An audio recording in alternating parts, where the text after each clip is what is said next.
you try turning different ones on?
Fantastic. All right, again, thanks for everyone coming tonight. Today we're going to go through our public hearing again for the special meeting of council, October 17th, 2023. And again, I wanted to say that it's nice to see all the community come out tonight on such an important issue. Now, to start this off, I'd like to read the land acknowledgement. The land acknowledgement is a way to recognize and honor the Indigenous people who were traditional caretakers of the land known as Canada. In Chestermere, the traditional Treaty 7 territory of the Blackfoot Confederacy, Siksika, Piani, Piikani, as well as the Stoney Nakoda and Tusina nations are acknowledged, as well as the members of the Métis community. The purpose of the land acknowledgement is to give respect to Indigenous tribes, provide education around the regional history of the land, and maintain good relations with Indigenous people coming onto campus, both students and visitors. The wording of the land acknowledgement was carefully chosen to ensure that we are inclusive to all members who reside in the Treaty 7 territory.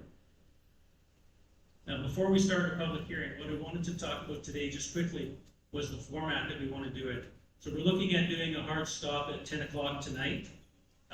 And what we're looking at doing is allowing residents who have given us their emails that have come in. We've had obviously a substantial amount of that. We're also looking to have residents that have signed up today to provide public speaking. And then we also have residents that have provided their position on whether they support or oppose and don't wish to speak.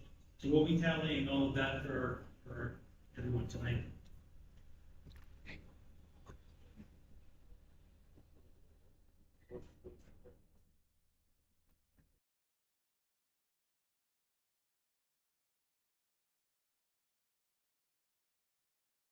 At 6:20 p.m.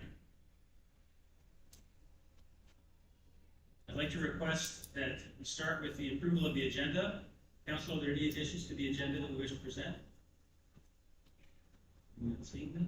All right, if I could get a motion to accept the agenda as presented. Councillor Handling?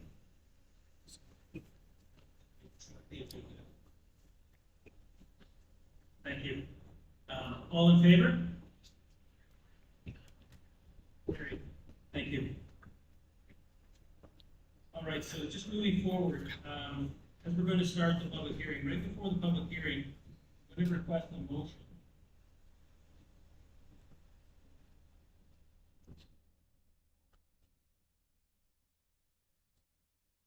I'll make the motion so I don't pass the mic.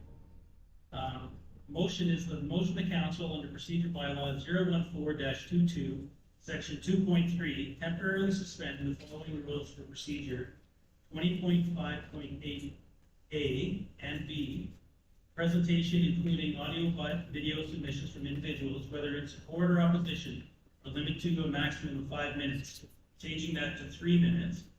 Under section 2.3, the motion to suspend the rules or procedures is only in effect for today's special council meeting of October 17, 2023. Are there any comments in relation to the motion on the floor? Councillor Ryan? Thank you. Through the chair, I don't think we should be suspending it. There's a lot of individuals here that came with the understanding that they will get 5 minutes to speak. A lot of them have. And I do see a lot of that mistakes, so I think we should leave it at 5 minutes. And also, there's a lot of individuals here that want to be heard, so I don't think we should stop at 10. I want to hear from each and everyone that want to be heard tonight.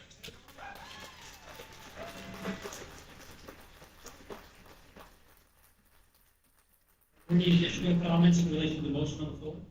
Dean? Yes, thank you.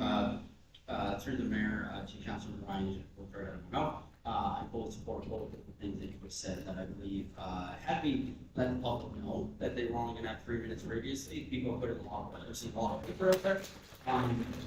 We previously told the public that we were only gonna do 3 minutes and people would plan accordingly. And I also think that we all kind of realized signing up tonight, we were in for a long night. Still a long night, but I think we were in for the long haul. So I would also echo Councilor Ryan's.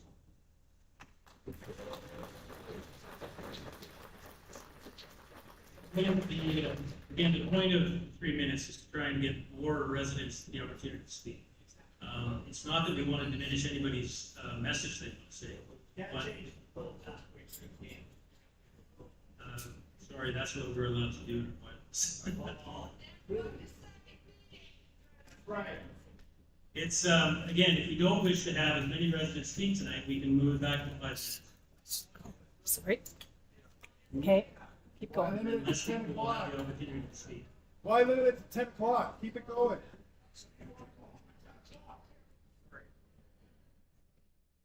Terrible.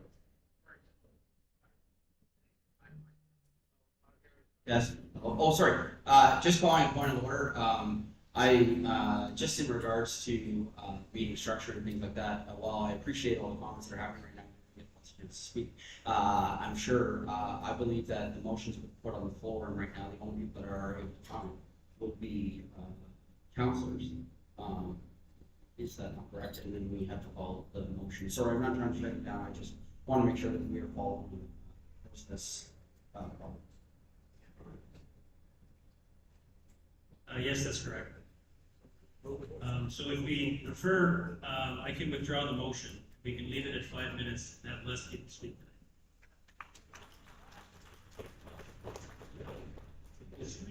Is council okay with that, or do they wish to continue? Councilor Ryan? Thank you. Through the chair, I don't quite understand, we'll have less people speak tonight by the comment. I mean, I don't think we should be stopping at 10 o'clock. I think we should be here as long as it takes.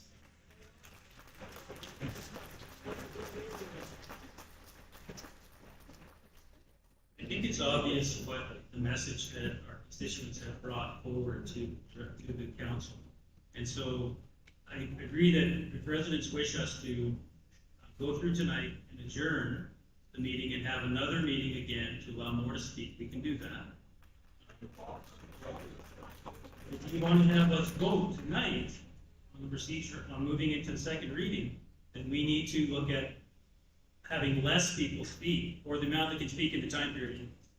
What's up to them, it's really up to the residents, but we can either have it go quickly and have it resolved, or we can drag this out for months. Why don't some people hold right here?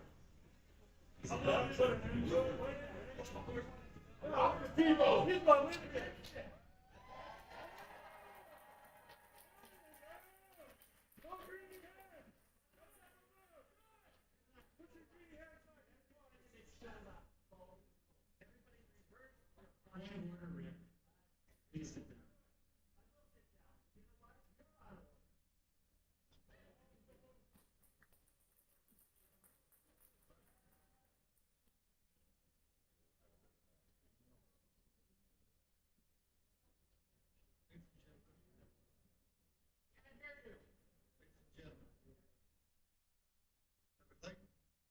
Be respectful. Simple thing. I appreciate the green space with number single two. But Maya's getting all bent out of shape and shouting on the floor, things like that. It's disruptive. We already did start late. We have changed, went back to 5 minutes, if that's your wish. We've also decided to have a second meeting if you so wish.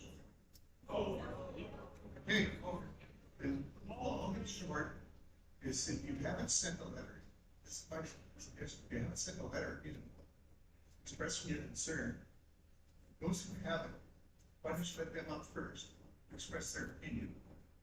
And then, if we've got to go past 10 o'clock, I've already been going since midnight. So, I'm getting a little more hours. And so, I'm prepared to go all night if you want. But, let's be respectful. Let's follow the procedure. Let's get this on the go. Thank you.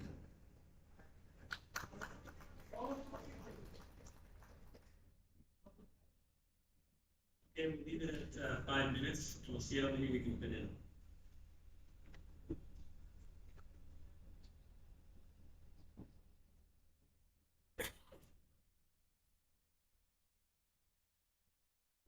Okay, I'd like to call for a motion to open the public hearing at 3 p.m. Sorry, point of order. We have a motion that's on the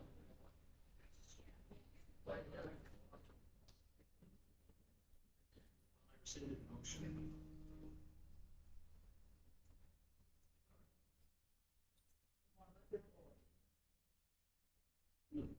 Again, I'm trying time to call a motion to open the public hearing. Mr. Hanlon? We open the public hearing. I motion that we open the public hearing on bylaw 023-23 Lakeside, the golf course MVP amendment by.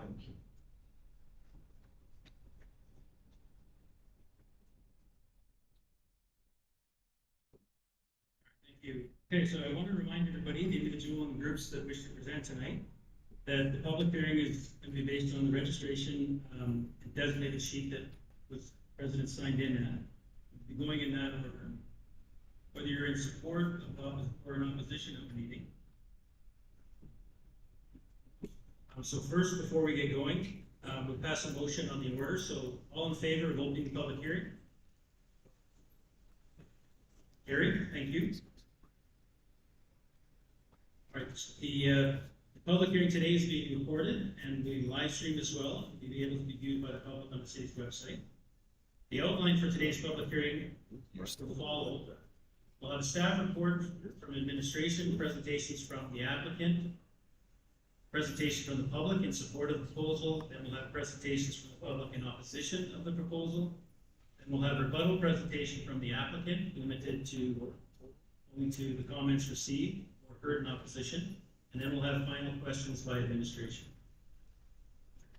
So at this point, I'd like to call the staff report from administration to introduce the proposed bylaw today in the resolution for the public hearing.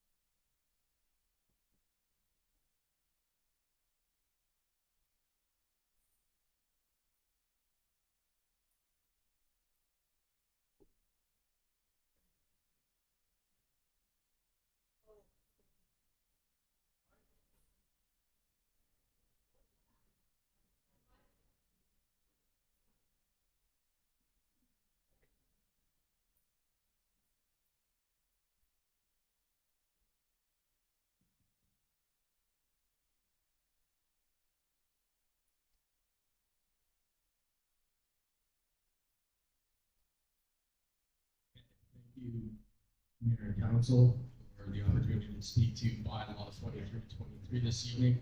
That is proposed amendments to the MVP relating to the Lakeside Golf Club. So we are not requesting any motions in conjunction with the public hearing. We are putting forward actions for consideration. Firstly, that given the discussion that's already been started here about perhaps having an adjournment and continuation of the hearing. However, that may work itself out. Administration may provide additional recommendations at the close of said public hearing. And secondly, if council desires more time to make a decision on any motion that they may wish to put forward or consider,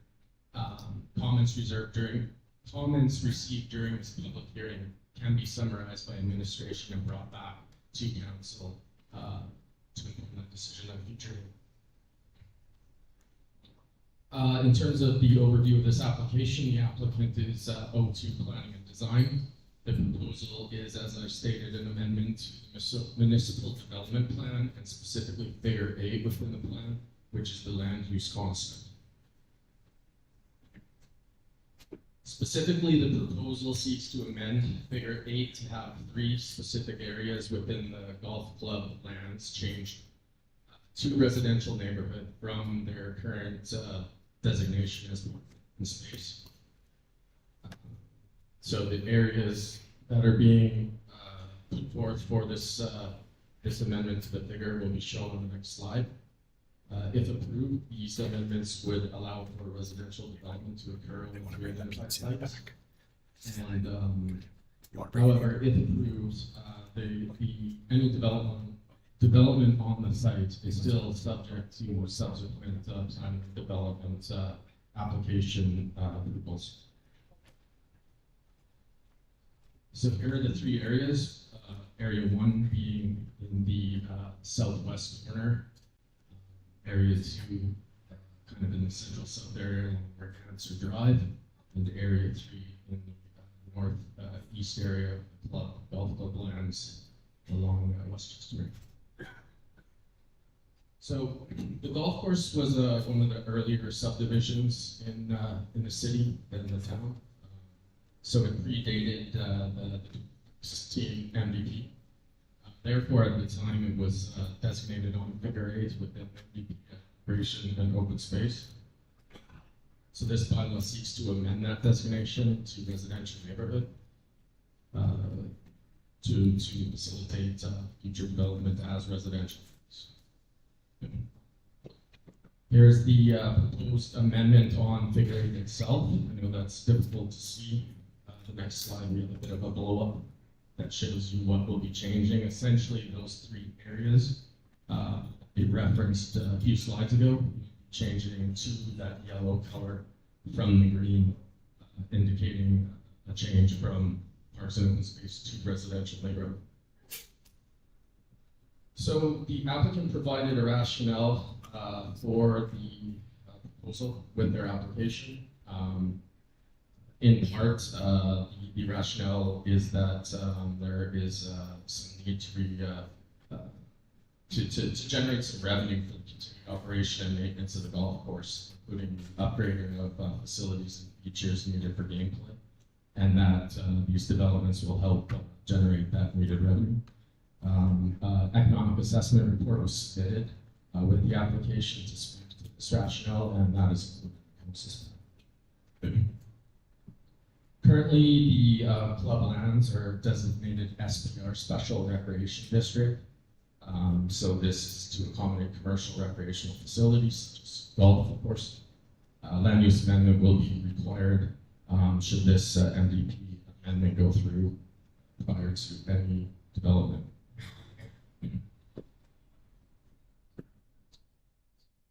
So the MDP amendments do not specify any specific land use or density figures. It's not required information at this stage. Additional applications that I mentioned for subdivision and development permits will be required to include these details. Each subsequent application will be required to meet specific requirements, including things like design guidelines that would take into consideration the contextual, I guess, harmony between whatever is being potentially proposed in the future and what exists in terms of established areas. So proposed residential areas are adjacent to lands that are primarily residential around the golf course lands. These include lands designated single detached R1 or R1L districts.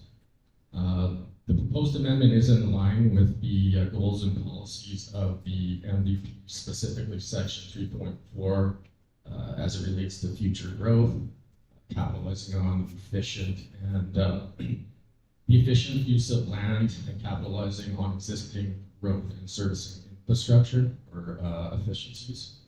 Also in contributing to the housing diversity and basically housing availability for residents.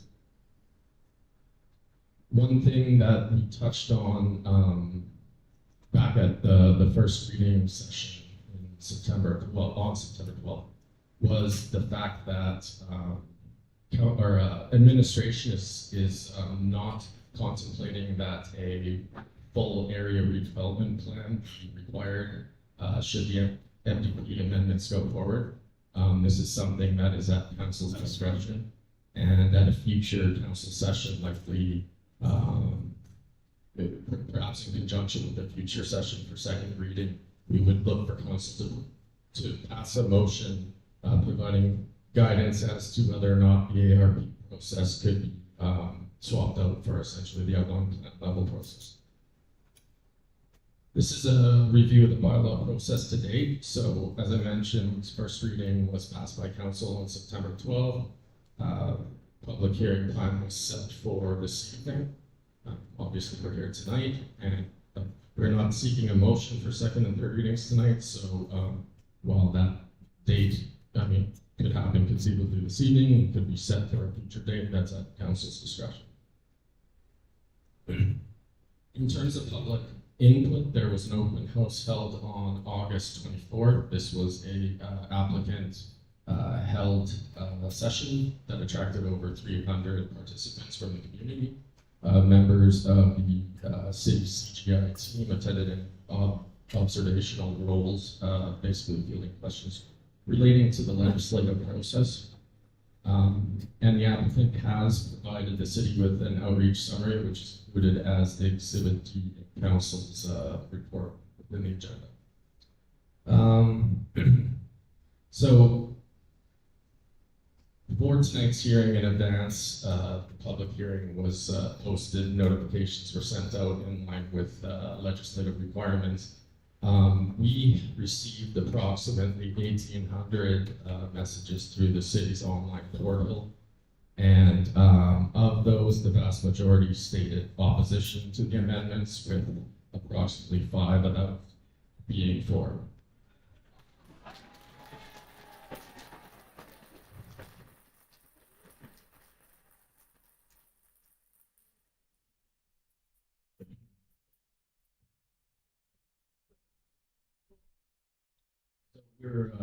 That was just information that I've already stated. So we are at the question stage of my presentation. Thank you. Thank you, Mitch. All right, council, if there are any questions for administration? All right, let's see any. All right, I'd like to call the applicant to present their application.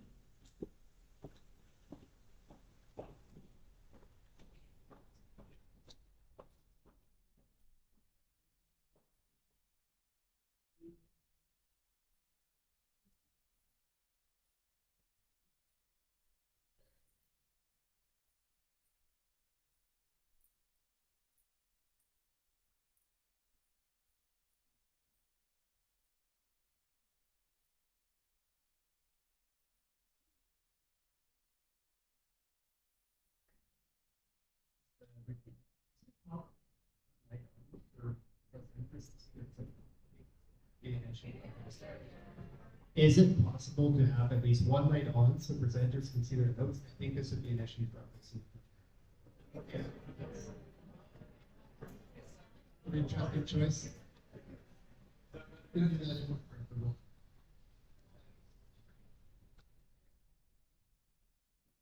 Just a quick sound check. Okay. Louder. Okay. Good evening, Mayor Colvin and members of council. My name is Vanessa DeVelter. I'm a planner with O2 Planning and Design, the applicant for this municipal development plan at 555 Lakeside Green. I'm joined by my colleague Jack Model and Wayne McBean, owner of Lakeside Golf Course, and the rest of our project team. This will be a joint presentation from the applicant team. I'll start by presenting the details of the application and the planning merit, followed by Wayne, who will speak to the vision for the course and development. The application encompasses 3 parcels of land located on Lakeside Golf Course in central Chestermere. Parcel 1 includes the existing maintenance yard and the current gold tees for full number 12, directly adjacent to Chestermere Boulevard and a commercial plaza. Parcel 2 encompasses the existing clubhouse and associated parking area. Parcel 3 is located on the current green for hole number 16, directly adjacent to West Chestermere Drive and the Rec Center Ball Diamond. The parcels are located on the periphery of the golf course near community amenities, each supported by direct road access.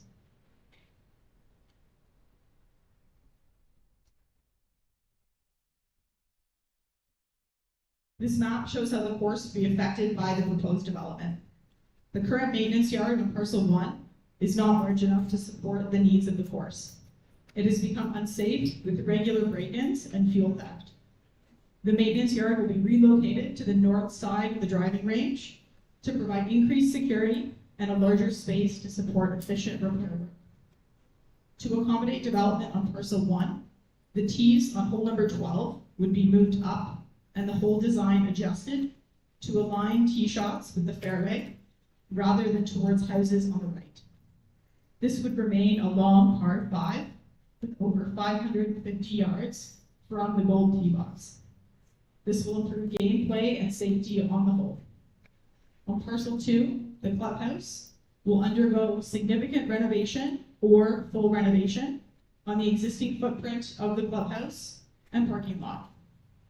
On parcel 3, the existing hole 16 will be redesigned to a par 3 or a challenging short par 4. This redesign will greatly reduce the number of balls hit towards houses on the right of the hole, as the previous design challenged golfers to cut the corner. A new chipping and putting area will be located west of the clubhouse, adding a new amenity for course users.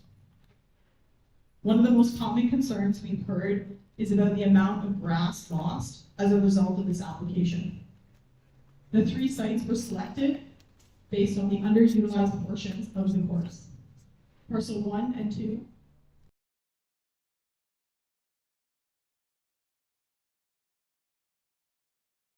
occupied by the clubhouse, parking lot, and maintenance facility.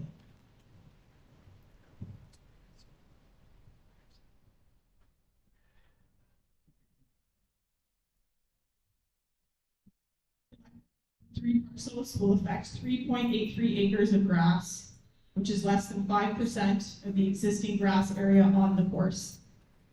Lakeside Golf Course is committed to ensuring these changes do not affect the quality of the championship course, and plans to redesign the affected portions in collaboration with renowned course architect Gary Browning to improve gameplay experience and increase safety on holes in proximity to existing homes. The municipal development plan application is the first step to enable future development on these 3 parcels. As Mitch previously noted, the application requires an amendment to one map, figure 8, changing from the current parks and open space designation, previously in green, to the yellow neighborhood residential in yellow. This amendment includes approximately 9.72 acres of land. For those of you who attended the open house, the original metric that was presented was 12.12 acres. Through a legal survey, we were able to further refine that metric, which corresponds to the reduced metric you see there on the screen. The next step would require land use redesignation or rezoning to redesignate each parcel to the most appropriate land use district and achieve the ultimate development vision for the site. After a land use amendment, a development permit would also be required to provide design details for each parcel. All 3 application stages require public engagement and must be approved by council. The primary focus of this application is saving the 18-hole golf course, a desirable mainstay amenity in Chestermere for both current and future generations. Secondly, this application will fund improvements on the course, providing critical capital to upgrade aging infrastructure and facilities on Lakeside Golf. After my presentation, Wayne McBean will speak to the history of the site and outline why capital improvements require significant unbudgeted funding. And finally, providing valuable infill development in a desirable location adjacent to the golf course with access to both existing infrastructure and community amenities. In addition to the course provisions already mentioned, there are a variety of improvements needed to address existing safety concerns, such as deteriorating retaining walls, cart paths, and the maintenance building.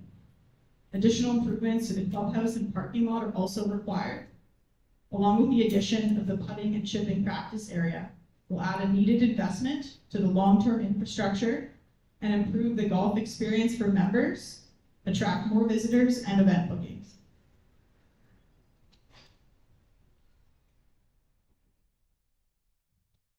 We believe the proposed amendment achieves the city's goals and policy directives of the regional growth plan, targeting infill development and locations with access to existing infrastructure and community amenities.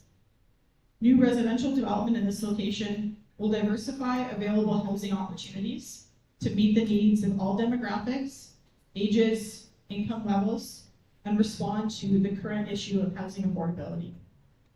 Strategic placement of new development will maintain views of the course and mitigate impact of new development. Finally, alterations of the golf course layout will increase safety for holes 16 and 12, reducing the number of golf balls in backyards for properties on Chestermere Boulevard. We've outlined our engagement strategy to date, including circulation of postcards to advertise the open house and a follow-up Q&A video. The same video was shared via social media, circulated to the Lakeside Golf Club members, the Preservation Society, Administration, and Council. As shown on the timeline below, this application is the first step required to enable redevelopment on these 3 parcels.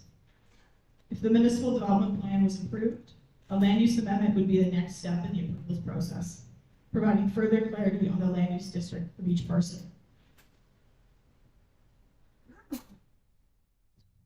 In closing, we believe the proposed application of targeted infill development in a desirable location of Chestermere is appropriate and responds to the city's targets for infill development in an area well served by amenities, existing servicing, and infrastructure.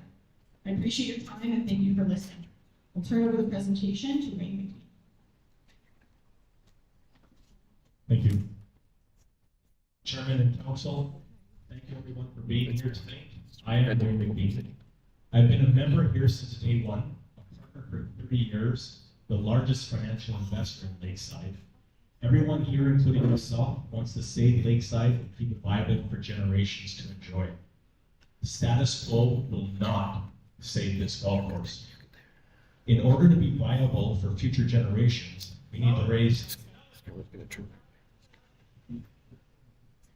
We need to raise substantial unbudgeted capital to maintain our aging facilities. Our membership agreement requires 12% of operating profit each year for regular capital reinvestment. The partner has reinvested over $2 million over the past 30 years, far exceeding the 12% capital reinvestment required annually by the membership agreement. 3 years ago, in 2020, Lakeside ownership partnered with Sloker Homes to look at development options. The reason we partnered with Sloker was 2016 through 2019 were 4 of our worst years at Lakeside. We had cash calls to the partners, employee paychecks missed, shortfalls in net cash flow, and the golf industry, like the economy, was on a decline. With the investment from Sloker Homes in 2020, we paid off our long-term debt for the first time in Lakeside Green's history that we're debt-free.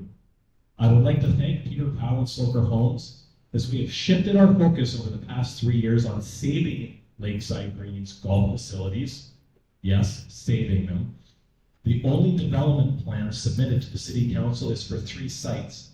2 of them are parking lots, and the rest totaling less than 5% of our green space. This development will create much needed capital funds to revitalize a 30-plus-year-old golf facility. Almost all golf courses assess their members for major capital improvements, as net cash flows simply do not support these projects. We cannot assess our members at Lakeside. Therefore, all operational expenses and capital improvements are the responsibility of the ownership, not the members.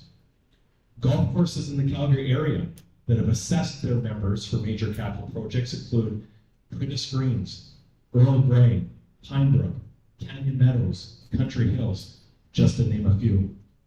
Lakeside is 100% privately owned and is a for-profit business, serving members, green fee players, and corporate function.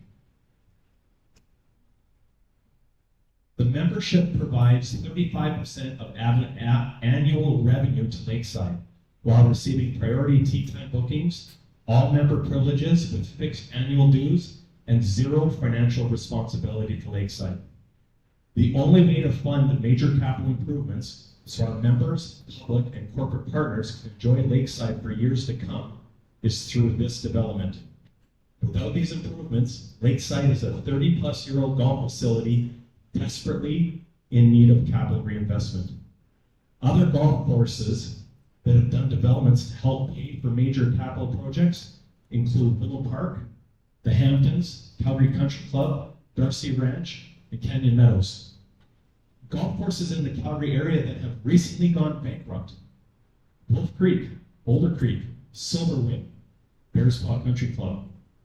If we're allowed to develop less than 5% of our privately owned green space, we can do major unbudgeted improvements on our car paths, parking lot, bridges, fix our retaining walls on 2, 9, and 18 that desperately need it, build a new maintenance building, build new on-course bathrooms, and either renovate or build a new clubhouse.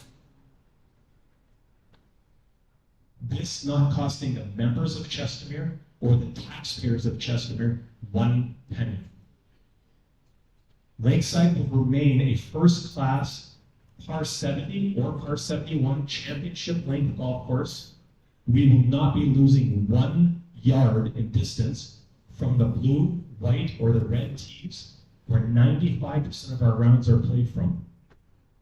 Finally, if our 3-site development plan is approved by council, the partnership is willing to complete all capital projects, put a caveat on the rest of the land, preventing any future development.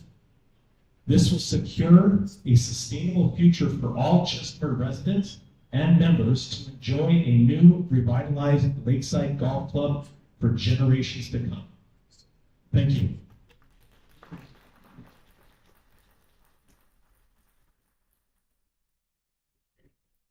We're happy to take questions. All right, thank you for your presentation. At this point, I'd like to ask if there's any clarification questions from council to the applicant.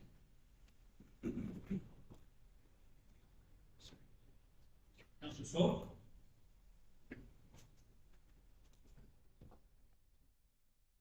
I would like to ask, O2, can you have clarification on the acres that are involved? This started out at 12, then you said 9, then you also said 3. So can you give me the number that is going to be affected here? Through the chair, thank you for the question. I can answer this, and if Wayne wants to step in, feel free. Louder? Yeah, I'll answer it. If Wayne wants to step in, he can. The initial number, the 12 acres, that was based on an overview and aerial survey of the site, some 3,000 foot level, looking at the site. After this application was prepared, we actually went out and did a legal survey to determine the actual area that would be affected. That is the 9 acres that you were hearing, approximately 9 acres. And the final number, at just over 3 acres, is the total amount of actual grass, not part of the live horse maintenance yard, that would be affected. We'll be actually adding grassland on the Gary Browning design shortening area between 1 and 10 area right now that's not being utilized. We'll be doing a putting green and a chipping green over there, so we actually added green space over there. Thank you. It's green space not being used. We're going to be turning it into usable golf course green space. Thank you. Councilor, are there any additional questions for the applicant? Okay, hearing none. Thank you very much for your presentation. Thank you. Okay, at this time, I'd like to call for presentations from the public. Public presentations will begin with those in support of the application.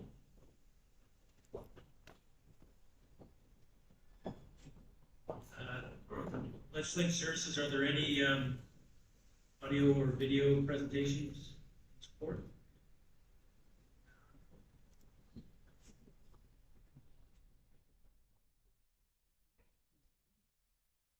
Do we have any written submissions in support? Wish to read?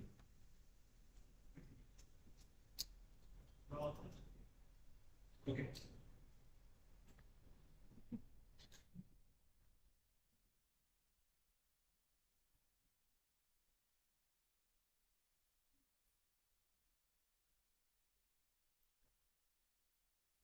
Okay, just to be clear, we have no written submissions for in support. Yeah.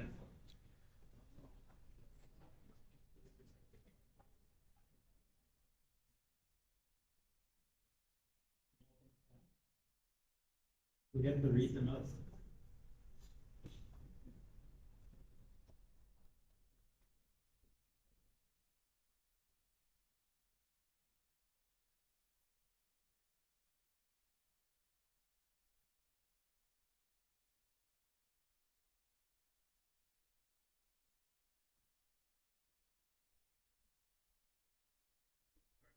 We'll just count them. And so again, I'll ask 3 times if there's anyone who wishes to speak in support. So I'll ask a second time, if there's anyone who wishes to speak in support, please come forward. And I'll ask a third and final time if anybody wishes to speak in support. If it's possible, could you go to the podium?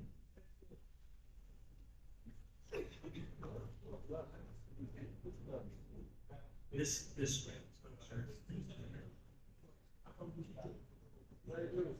How many people here been to New York City? What do you think of Central Park? Braun. It's the heart of the city of New York. How many people have been here? Vancouver. Have you seen Stanley Park? You know what a piece of property in Stanley Park would cost if you wanted to build a house on? A lot of money, right? But why are they not? Why do they keep Stanley Park? Because it's the heart of the city. And even if people don't live there and they don't stay there, it's a big part of the city. And we're not getting rid of that. The green space here in this golf course is the heart of the city. It's why I came here.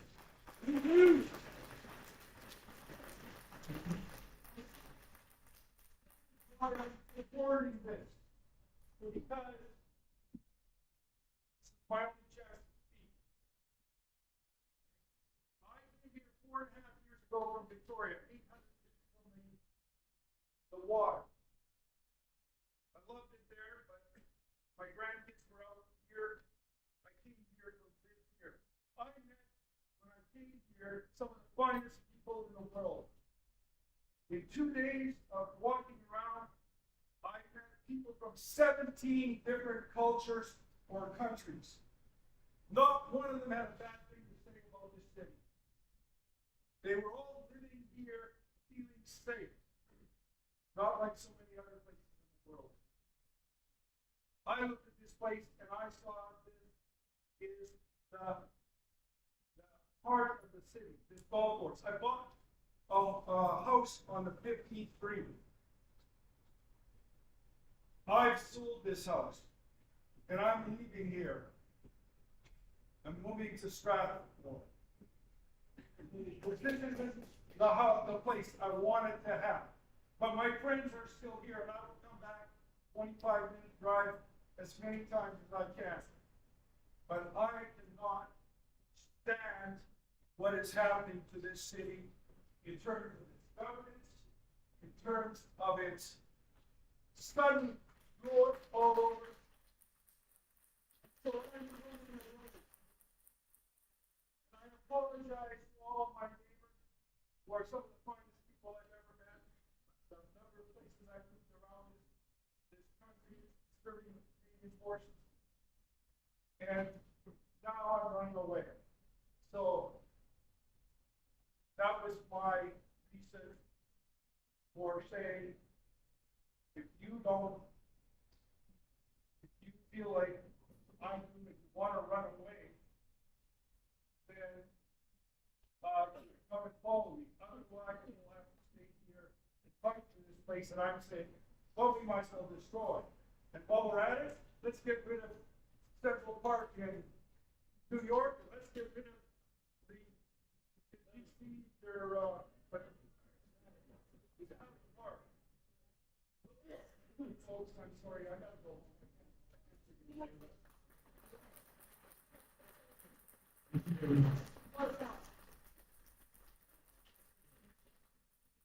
Just Just a minute, so I'm just asking for those who wish to speak in support. Okay, in support of the development.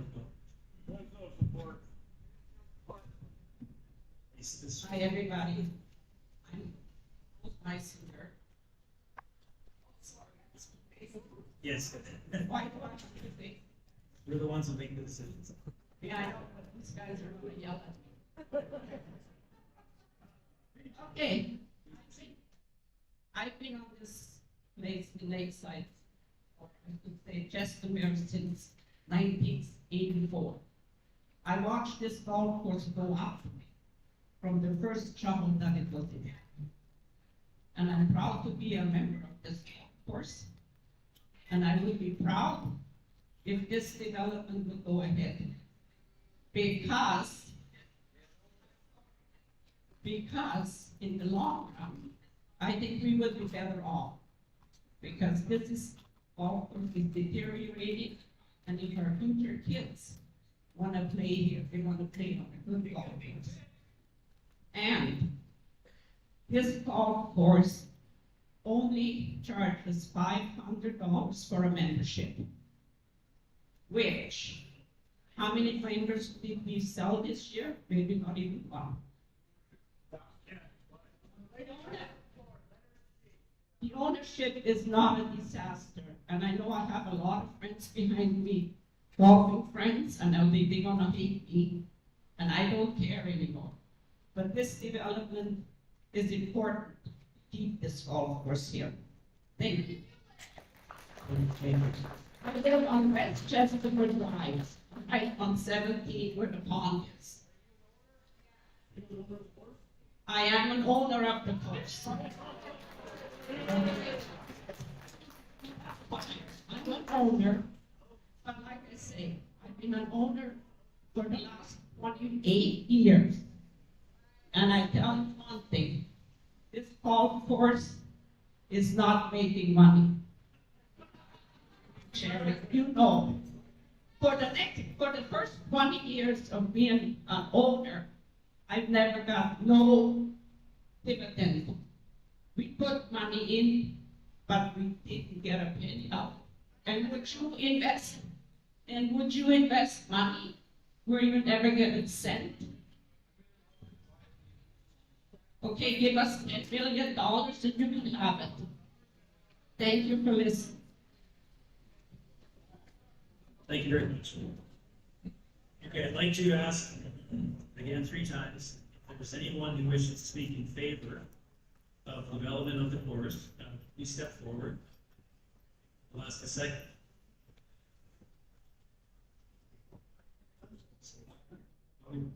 I'll ask a second time if there's anyone who wishes to speak in favor of developing and changing the bylaw today. And if there's a third time, if there's anyone who wishes to speak in favor of the bylaw that's being presented today.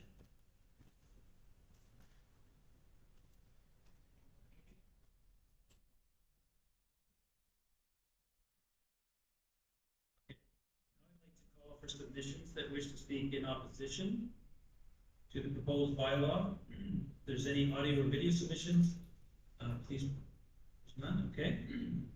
I'd like to call upon the chairs, the individuals or groups that have registered in opposition. I have a list on this. First person to speak is BYLAWS.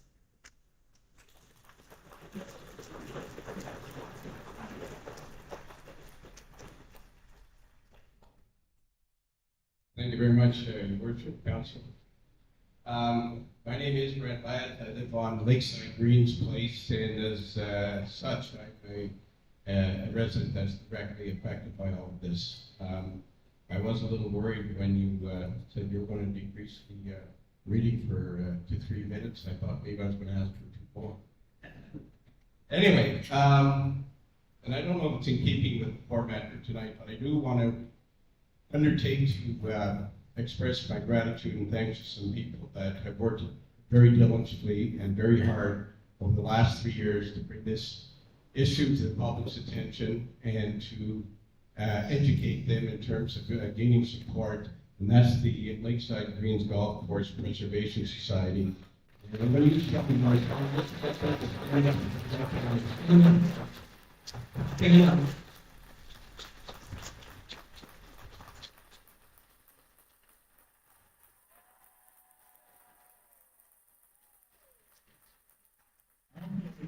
thanks to the Lakeside Greens membership, to Troy Prusky and Jared Milan individually for all their support and information as we progress along the route.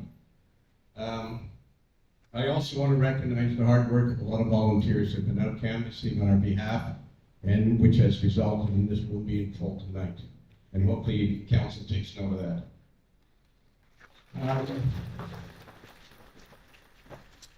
Protected green spaces are a community's most cherished asset. Amendments should only be considered where there is enormous opportunity and advantage to be gained by the community. I can assure you this isn't one of them.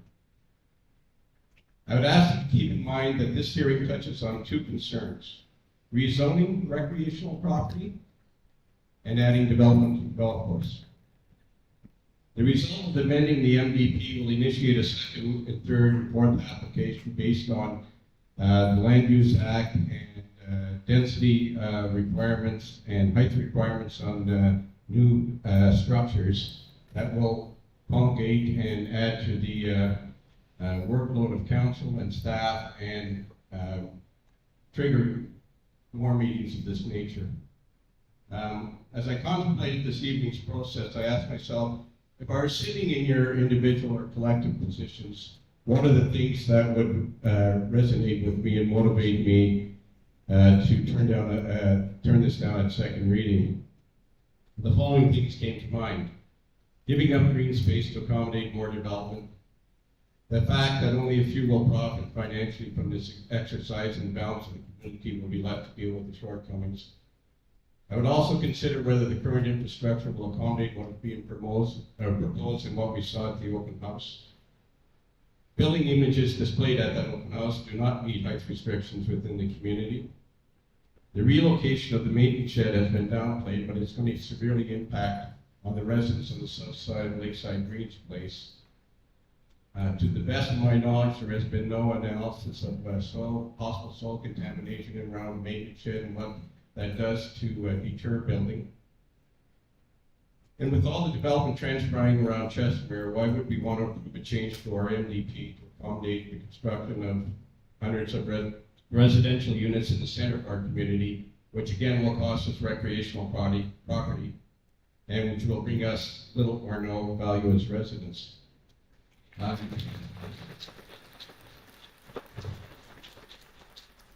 want to explain that with you before this 5 minutes is up.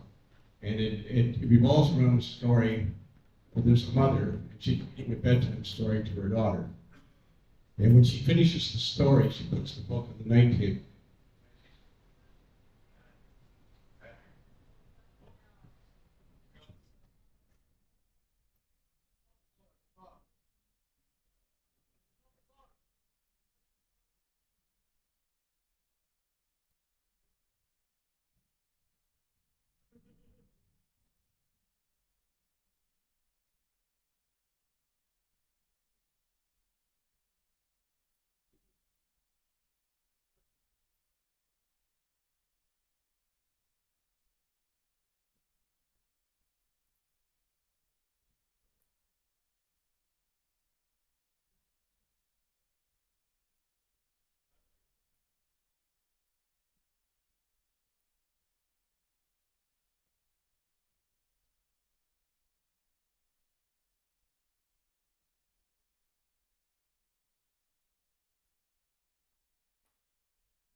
got one.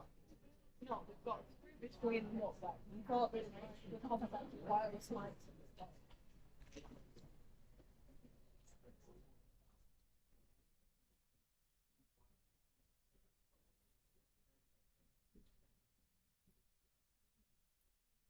And I want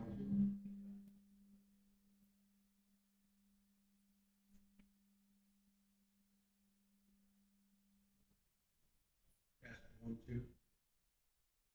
Pass it. Everybody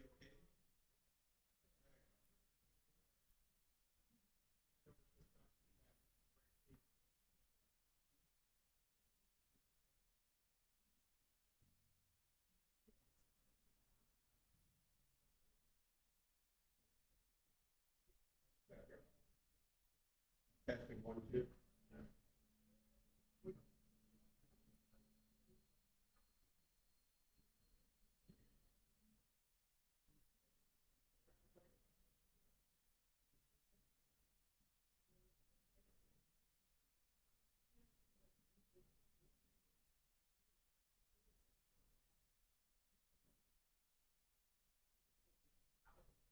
Testing 1, 2. Testing 1, 2.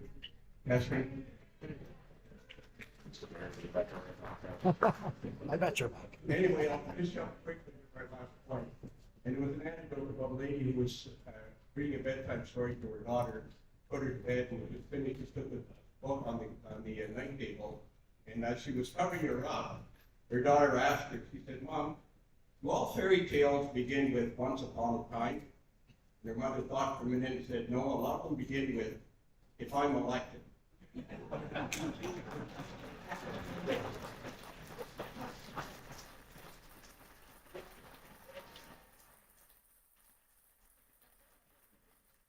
Your hand for council, I think everybody in this room trusted that you were not going to approve the zoning of the golf course. And I think that's what we said tonight. Thank you very much.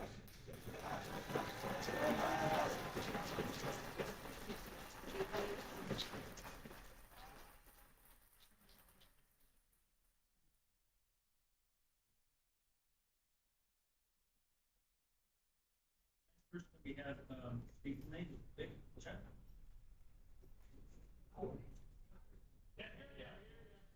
Come up to the podium, please. Vic, to Chuck.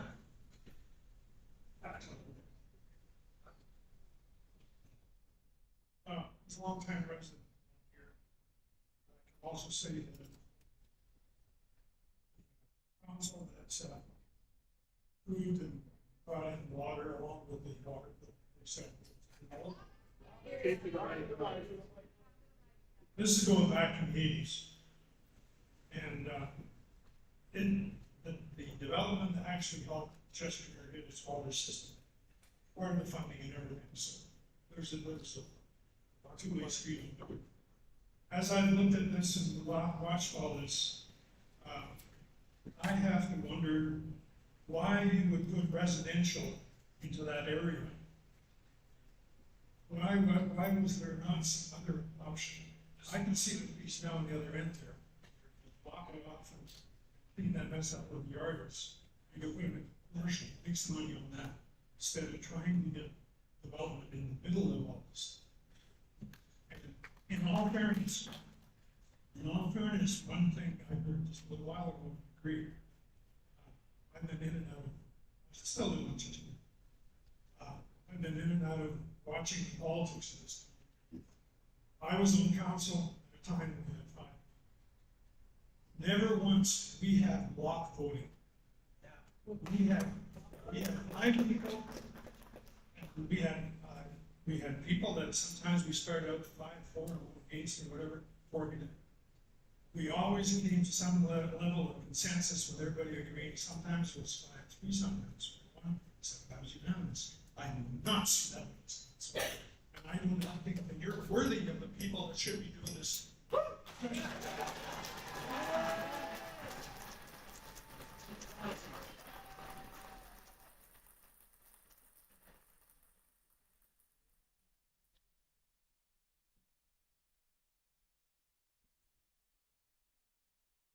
Next person to speak is Troy Prusky.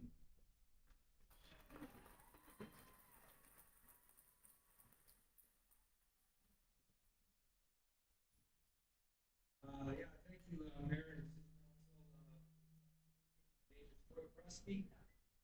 I am the president of the Society of Board of Directors at Lakeside Golf Club. I live on the golf course, and I've resided in Chester since 1997. I am speaking to express my strongest approval for this proposed amendment to the municipal development plan, as well as bylaw 02. Council Chester residents are interested in developers providing cinnamon bun shops in Singapore. We need infrastructure, we need schools, we need recreational amenities. For any more residential developments are approved, council should take some time to go visit some schools.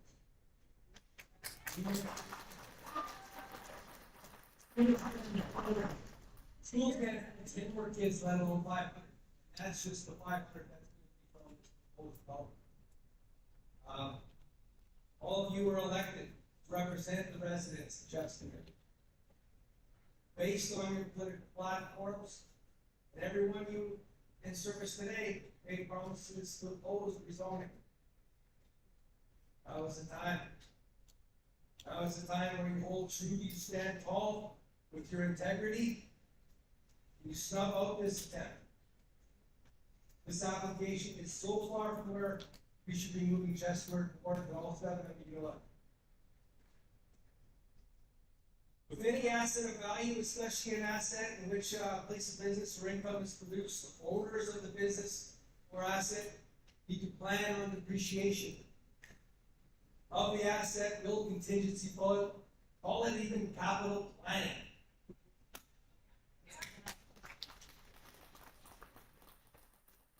They have admitted that they have not budgeted for this. They have had 30 years to budget for this.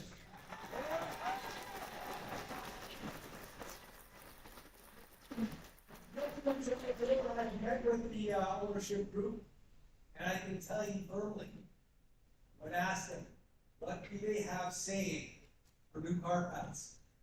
The answer is $0. They don't have $10 saved for car paths, for a new roof, or anything at that golf course. They are waiting for a windfall, and they are bringing it to you. Do not allow them this windfall.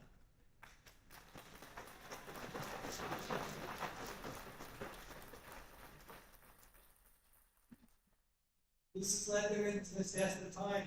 This desperate time they find themselves in. They don't want to put any of their own money back into this asset. It is not the job for the council or the residents to come to the rescue or mismanaged businesses in Chestermere.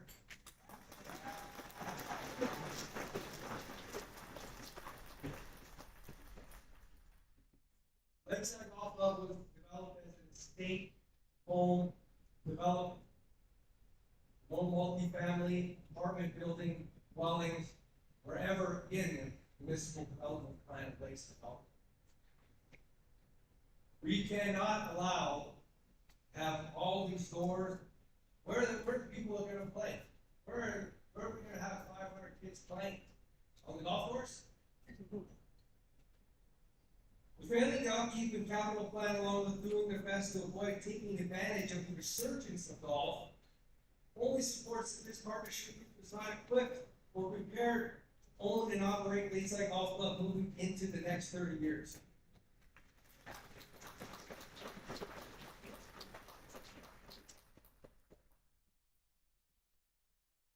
think the proposal made by Stoker and the partnership with City Council never convened in this public meeting. Economic viability and as the issues without documentation at first reading is inadequate. Provide maps that are inadequate, shows the kind of developers slow the risk. Now we see the finer details, or somewhat finer details of where the new maintenance shed would be, how that affects Point 5. Total acres, all inaccurate. If any Chestermere resident was to bring this forward to this council as an application, you would have shot it down. The application made in the public hearing has many residents wondering is, how does this benefit 4 members of council that approved first reading. I'm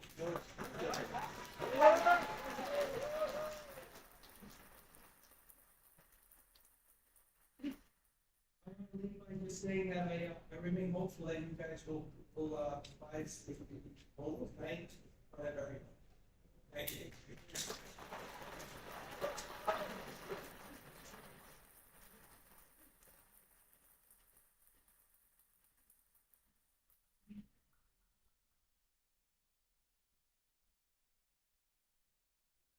very much. Our next, to speak, Tim Reed.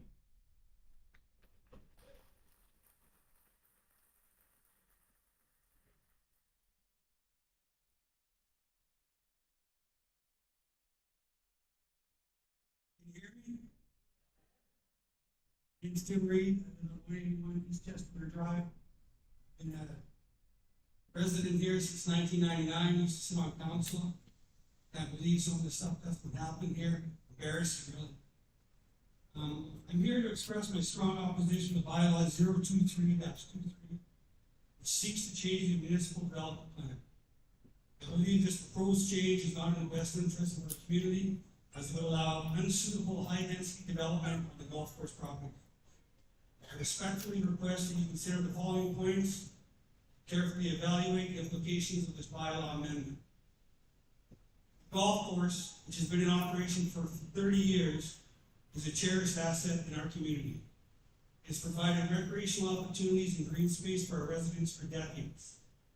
And while it is true that the golf course has become less than it was in previous years, I believe that it's due to a lack of capital investment on behalf of the owners.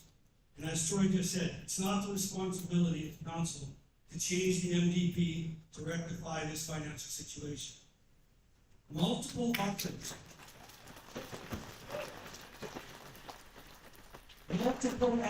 to purchase the golf course with the intention of maintaining it as the golf course without high-density development have been made. Unfortunately, these offers have not been responded to by the owners. These offers represent a viable and responsible solution to ensure the golf course's continued existence and the preservation of our community's quality of life. It is disheartening that these offers have not been given due consideration. Furthermore, there is ample undeveloped land in and around our town that can be used for various development projects. It seems unnecessary and ill-advised to alter the MDP to allow high-density development on a property that has served as a golf course for 3 decades. The proposed change would not only compromise the character of our community, but also negatively impact the quality of life of residents who value the open space and recreational opportunities that the golf course provides. I urge council to consider the broader implications of bylaw 023-23 and its potential impact on our community. I believe that there are better alternatives to address the alleged financial challenges of the golf course without compromising the integrity of our municipal development plan. Preserving green spaces and recreational amenities is vital for our community's well-being. In conclusion, I respectfully request that you reconsider proposed bylaw 023-23 and explore other options to address the alleged financial challenges of the golf course while maintaining its current use. Our community's future should be built on sound planning, responsible development, and the preservation of what makes our town a great place to live. Thank you for your time and consideration. I hope that we will make the right decision for our community's future. Thank you.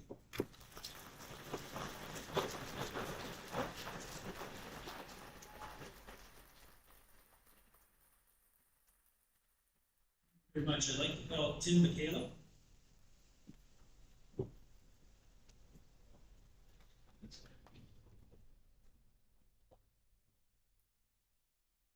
I'm going to speak about this application, if allowed, will be the front and center of change of the face of a premium recreation location.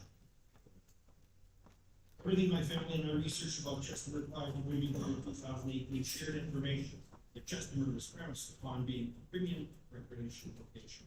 Whose objective was to service the community in the private woods, water sports in every fashion, spaces for walking in the park, playing on the beach, having picnics and family gatherings, hockey for all ages, figure skating, skating in the lake, fishing, off-road activities, top-notch curling, camp opportunities for kids, soccer, baseball, fields in the areas surrounding the rec center, and of course, a championship golf course, hosting a plethora of golf-related events for men, women, and youth. Our first impression, very enticing. This would be a wonderful place to retire. I understand that maintaining this way of life did not happen by accident. It came by way of keeping the recreational spaces in the inner city intact, having plenty of green space and open area for people to come and enjoy it to the fullest. There was a focus on how density and development needed to be limited, so the impact on open space was minimal. There was a strategic plan on business development that could successfully serve the community at each stage of development. There were ideas brought about, were debated, and in most cases brought to well thought out conclusions as to infrastructure, both existing and future. There were road and traffic considerations. As of late, I'm not convinced that this is the same kind of thinking that is now taking place. It seems developers have gained the upper hand in the attitude of pile it in, pile it on, as quick as they can, has somehow become their objective. One just has to look around as to what is now surrounding our city and continues to grow exponentially. Land is currently being built upon at astronomical rates. Two-story buildings are no longer the age, 5 and even 6-story plus. Tapping into existing infrastructure seems to be the plan going forward without thorough pre-analysis.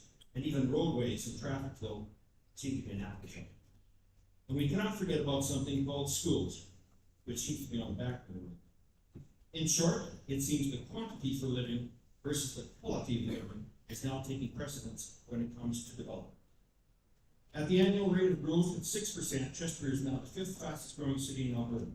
Our city has a projected population growth of 50,000 by the year 2035. All the development around the city has put us on a path of doubling in size the current population in no time at all. To the current owners of the golf course, if you don't already have an increase in the use of the golf course, which I truly believe that you do, as I see it every day out the window, there is no doubt in my mind that you will as time progresses. It is inevitable as the population keeps picking up. Some of what I've outlined may sound like I'm not in favor of growth. That is not true. We know that growth for housing all across the country is necessary, but it has to be done in a well thought out and properly planned manner. I asked myself before this meeting, is your plan for the growth of the golf course well thought out and properly planned? Is it good for the city and the community as a whole?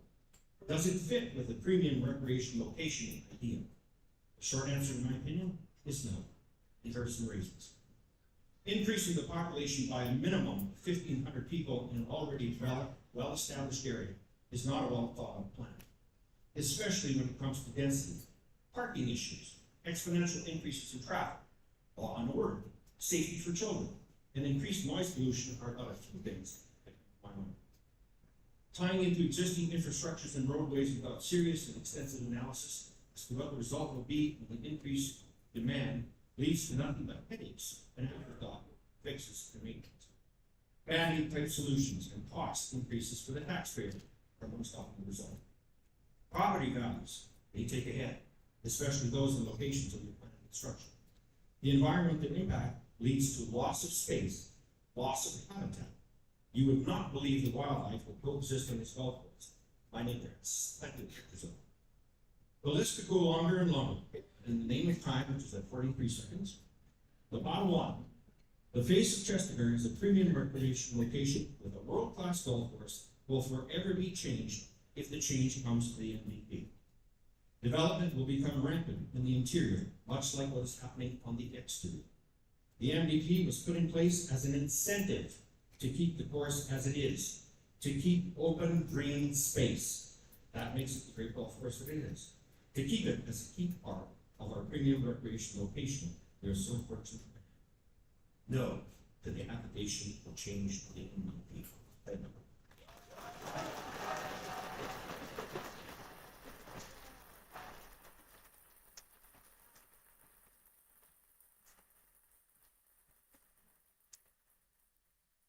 Thank you very much. I can now request Sylvia Adams. Sorry, it's not correct. Susan Johnson.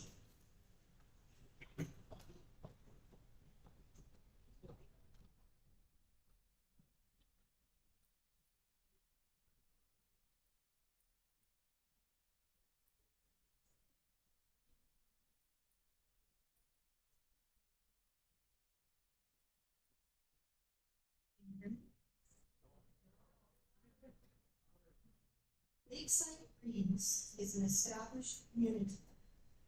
My husband and I bought our property on the golf course 29 years ago. The green space on the golf course was, and still is, an integral part of the city's community and the golf course is an attraction for residents and visitors alike. It is an asset for our city. Adding more residential development in the center of our city will compound existing problems with infrastructure, including overcrowding of schools and increasing traffic. The proposed development would place residential units where there is already a significant amount of traffic, such as the beach area, the Nancy Drive on Lakeside News Drive, and the Nancy Drive on Lingo Roads. Removing green space and increasing housing density in an established community would affect the quality of life enjoyed by Chestermere residents. It will negatively and irreversibly affect the character of this community. To allow any part of the golf course to be redeveloped within the state, we believe, not just for the homeowners who will be impacted directly, but for the entire city. Areas where redevelopment is appropriate do exist. Lakeside Golf Course is not. Thank you.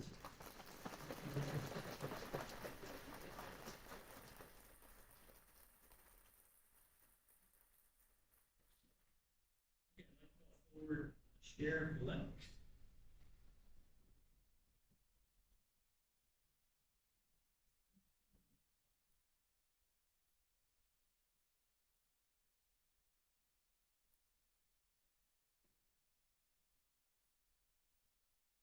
Mayor,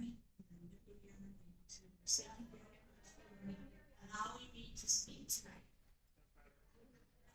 I believe in honest and open discussion and transparency, and I appreciate the opportunity tonight. You would have received a letter from me on September the 25th, and I was telling you about my opinions about changing the golf course.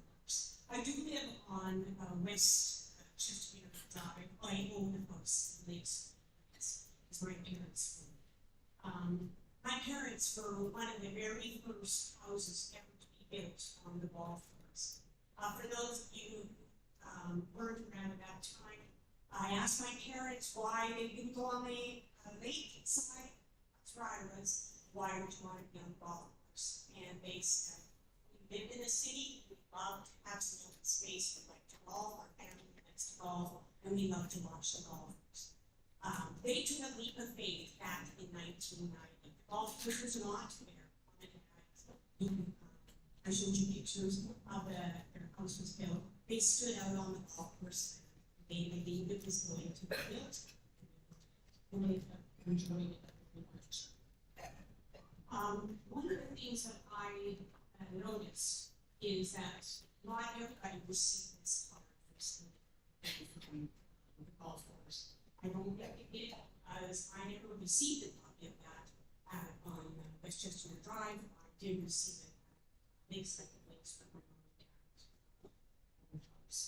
And a couple of points that I'd like to make tonight, because a lot of people want to talk about it, is one of the things that I heard is the minimum development, and that it would not be bulldozed. Of course, they're saying that they're going to bulldoze the entire golf course. They're going to bulldoze a portion of the golf course. The bylaw scares me from the amendment perspective because I'm not sure that the rest, how this bylaw goes through that people wouldn't happen if you are they say that it's 12 acres versus less than 5% I know that when some of the council members had not laid a grass would be affected. I'm not sure that you actually meant just the grass, because when you look at a parking lot, when you look at where the maintenance shed is and where you look at the value is, maybe it's not grass, maybe it's stones, parking lot, whatever. I don't know, since I've been an opportunity to look at the economics or the accounting, whether or not less than 5% grass area doesn't include parking lot. So I'm not sure if those numbers in there. I know they say they're going to put some more grass and green space in because they're going to have a area around the World Championship chipping and putting which some of that was obviously was on parcel 2 and parcel 3, parcel 3 is at the end of Lakeside Greens onto Westchester. When I look at that, that's a lot of housing on the end of where part 3 is going to be and where part 4 will change to part 3 as we speak. And that the grass, they say that for that multi-family dwellings will be there and facing Westchester onto Lakeside. Also on our hands, that's a huge development. Even 6 floors, because 6 stories was 5 or 6 in the that's from the 24th of August was there. But it looks like a lot of development there. There's pressure on parking infrastructure, and even though the development is not supposed to cost the taxpayers of Chestermere, the citizens of Chestermere, it clearly will the development. We may say that it adds tax base, people for the infrastructure, the water, the schools, the electricity, the roadway, and clearing the snow and everything else. I know that down Westchester Drive, 2 portables just came after school was started. So we already have an officer into schooling currently. But it would be a cost, an additional cost to the taxpayers in the city, even though you're getting increased taxes. It's a big chance for cost benefit analysis. That's not finished. But I believe that that would significantly add to a cost to Chestermere. Classifying recreational land to residential land would. Thank you.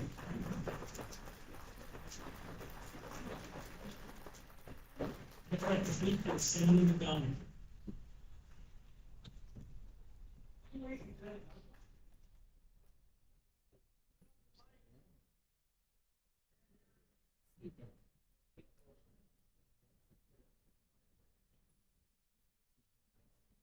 Hello? Closer, you can speak to the mic better. Thank you. My name's Sandy McDonald, and tonight I'd like to speak to you from the perspective of a golf professional. I've been in the business for 20 plus years. I'm a former head professional, and I've done golf course management experience in annual budgets, capital expenditures, course improvements, and renovation. I've also worked at Lakeside, and helped them out in a bunch of the programs. They've treated me well, and I have, for the record, no problem with the ownership at Lakeside. I also want to speak to you tonight as a 37-year resident of Chestermere, and I've seen the unprecedented growth of a city that has bowed down many times to development. And here we are tonight asking why we need to add 500 to 600 high-density housing to our city center. So my focus tonight will be to try to identify reasons council may feel it's good to reserve this against overwhelming negative public opinion. First reason, it's only a small portion of the golf course, not the whole course. So basically, we can go against our election promises.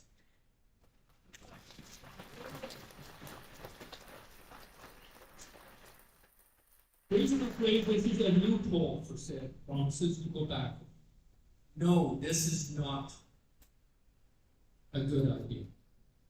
We are still going to get and create an infrastructure nightmare concerning traffic, school, sewer, water, noise, and the loss of our valuable green screen. Reason 2 you might consider.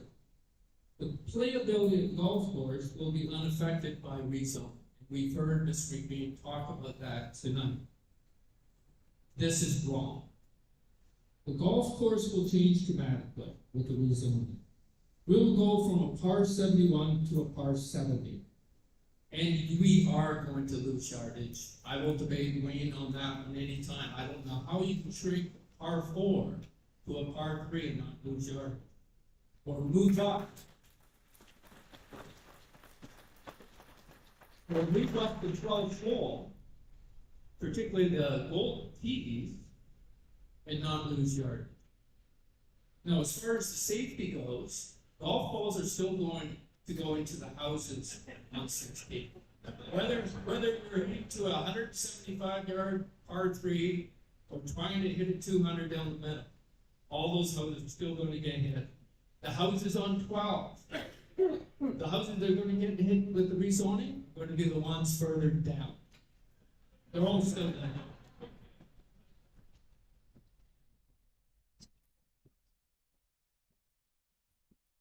Reason number 3, the rezoning will provide the funds for the Lakeside owners to upgrade the golf course, which they say they can't afford. This is false. They've been spending money already. They've recovered the clubhouse. They've paved the driving range, new mats. They've bought sand for the bunkers.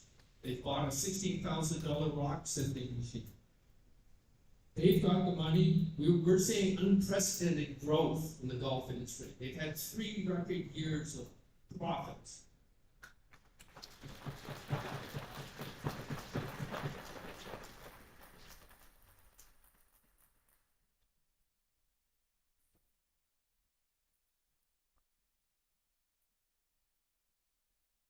So in the past, they were giving 5 lots to develop on the driving in lieu of no more future development and world-class practice. Those promises we currently can only describe our practice range as disgraceful, with no shortening parts area or putting green.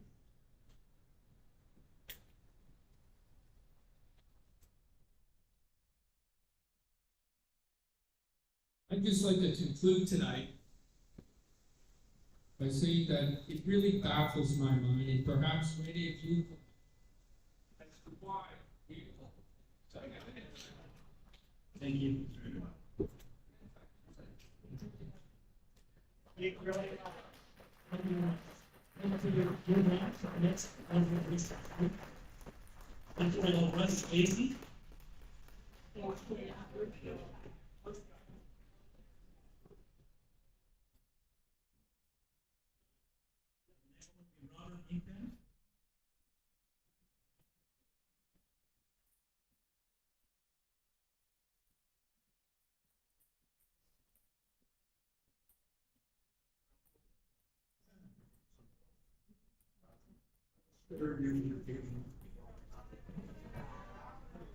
But everybody is already said.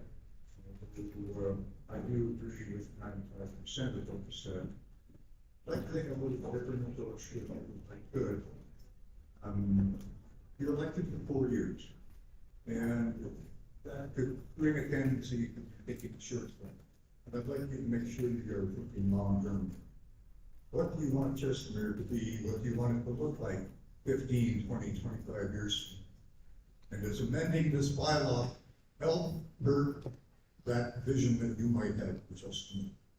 I think that if you take that approach, you'll reject this and it will not get past the agreement. Thank you very much.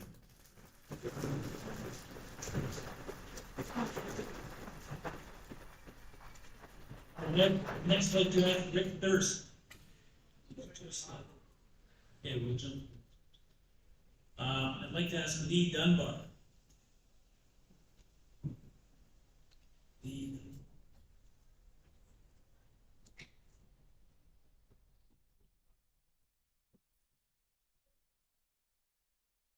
Move on to the next person.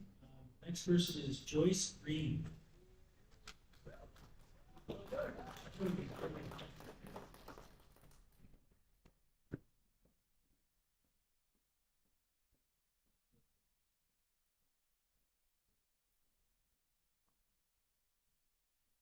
Can you hear me? As long as you can. Okay. Good evening, Mayor and Council. My name is Joyce. Speak right at the.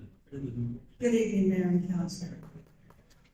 My name is Joyce Green, and I'd like to say thanks for the opportunity to express my strong opposition to Bylaw 023-8, Lakeside Golf Course Municipal Development Plan 25. As residents and homeowners in Chester, this matter is of great concern to us. Since the developer became involved a few years ago and revealed the long-term goal of bulldozing and paving park and recreation land into a residential housing development, where you can also purchase a cinnamon bun, we know that any concessions given will be one step closer to their final vote.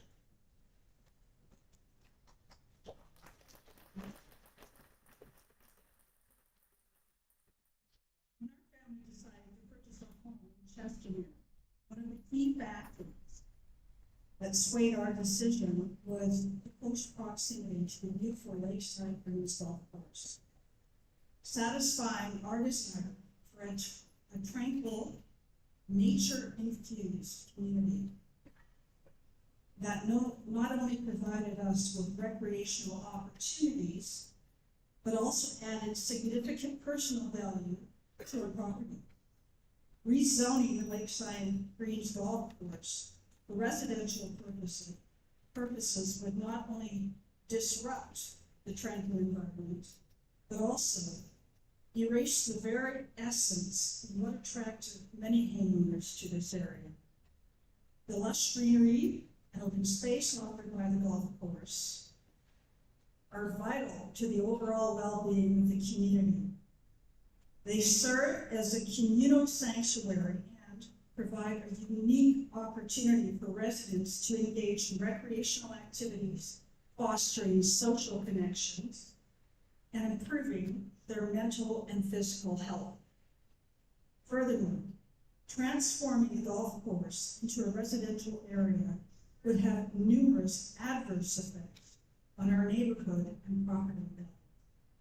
The influx of population would inevitably increase traffic congestion, noise pollution, and strain on infrastructure.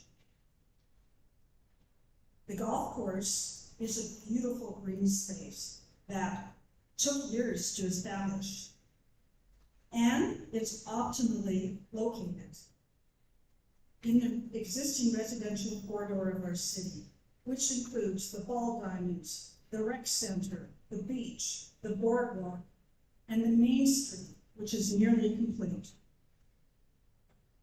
While we acknowledge the need for housing development, it is imperative to strike a balance between the progress and preservation of the current residents' interests and aspirations. Collaborative efforts should be made to identify alternative locations for residential development that do not hinder the integrity of our community and fulfill the needs of prospective homeowners in our community. Perhaps maybe a land swap. Such developments would compromise the very essence of our cherished community and detract from the exceptional quality of life we have come to enjoy as Chestermere residents. We implore the Chestermere Town Council to consider the implications of the proposed rezoning and the potential ramifications it will have on the community as a whole. As all members of this council ran on the election promise of not rezoning the golf course,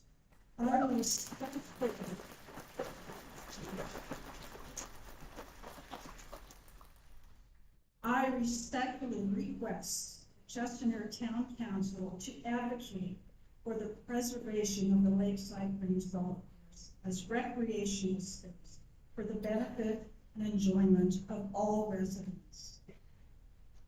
Abraham Lincoln said, "Democracy is a rule of the people, for the people, and by the people."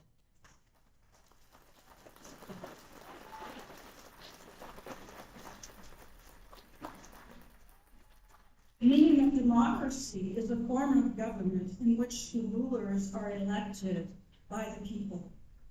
The citizens of Chestermere elected the government to govern the city. Good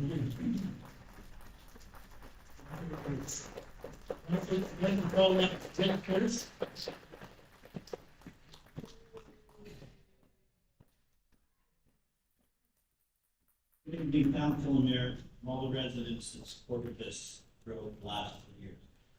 During the last 3 years, I met thousands of Chestermere residents. I do believe I have the pulse of the city's views of the golf course and rezoning and developing.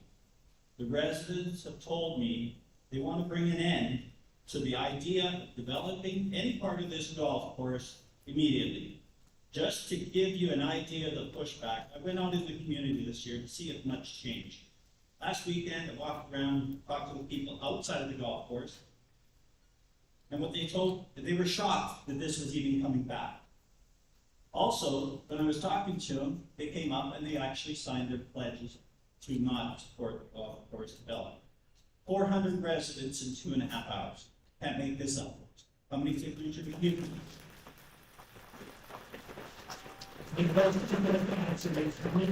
How many signatures do you need? If you need 5,000, give me 3 months and I'll show up. And I will show up.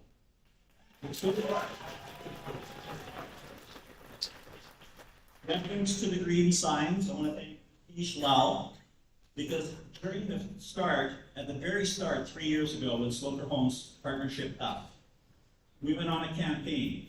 Satish, myself, we paid for 500 of the first signs. So, why would residents order another 1,000 signs and pay the fee to have them? So those are 1,500 people that put them on their lawns. You can do the math of how many people live in the house. But that's 1,500 residents. And I tried to put them on my board over here, but I ran out of pins, okay? And it would have covered the board. So anyway, I want to read just a little bit more. I want to support Sandy McDonald just on an issue that she ran out of time. Golf as a sport is also not exactly dying in Canada. According to Golf Canada's Chief Sport Officer, Kevin Blue, the popularity of golf resurged during the pandemic by as much as 20 to 30% compared to pre-pandemic times, depending on the metrics. These are just some of the examples of recent examples, and while there are plenty of ongoing projects across our country, there are also being notable amounts of projects that have been withdrawn with significant pushback by their communities. In Ontario, Oakville's Glen Abbey Golf Course was subject to a redevelopment plan and ultimately did not commence after passionate efforts from the residents, from locals saved the Jack Nicklaus design course. Last month, and I'm reading this because it was printed in July 20th, 2023, not 19th. This is last July 20th. Last month, the town of Chestermere, the town of Cochrane in Alberta scored a victory over the owner of the Cochrane Golf Club after a court of King's Bench in Alberta dismissed their application file. Also last month in British Columbia, the city of Kelowna voted in favor of changing the zoning on a 106-acre Kelowna Springs golf course back to recreational use. And I got one more thing, I'm just gonna walk over there, because I got a minute and 22 seconds, but if that map over there, everybody's willing to come over, Tommy's gonna bring it over. It shows, and I tried to go through Travis to make sure I got my numbers right, 4,500 acres are developed in our city today. And on fairness to the development department, they're doing a heck of a good job trying to keep control of it. We now have 4,500 acres to freaking build on. Why do we have to take a challenge and destroy some area for ourselves? Thank you very much.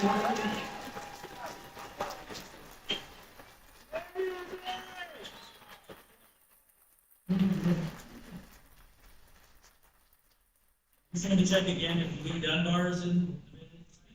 Thank you. Thank you, Mayor and Council. Lee Dunbar here, I'm ready from Chester.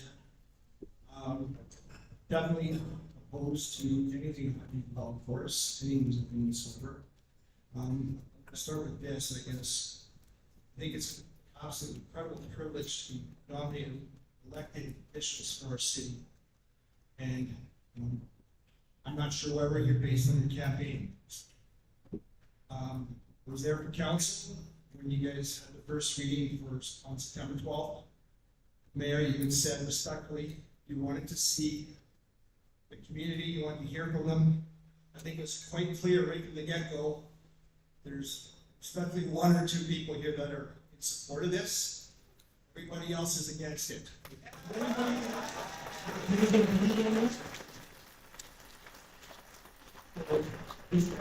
not sure. People are starting to be, people are getting patient, people are 2.5 hours, I think close to that. Do we need to continue? We need to hear from everybody. Do you guys need to hear from everyone? Is it gonna change anything? Or can we have a vote?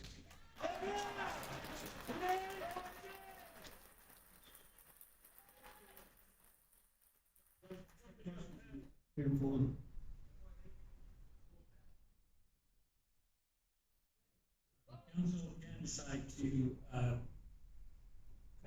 terminate or end the public hearing early.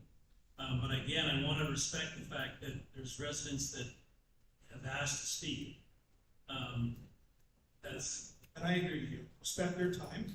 That's why I said, does anybody here? If anybody else want to speak, or would they prefer to just vote? Vote.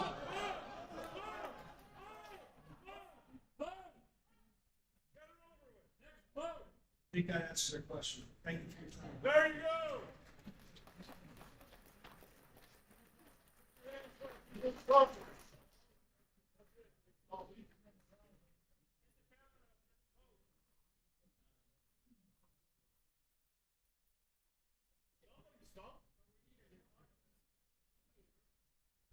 We have some residents that have asked to speak. We can decide to move forward. 2 or 3 calls. If residents wish to speak, I can move forward, or I can continue with the list. The list is obviously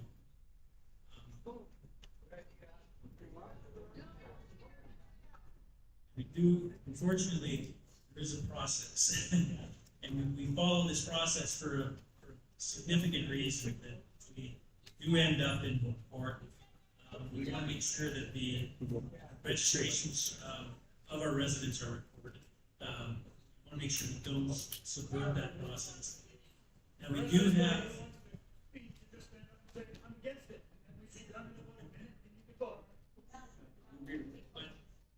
We do have, again, those residents that have put forward emails and signed their, put their information forward about them being opposed is recorded. That is recorded. It doesn't count more times when you do it. It's one person.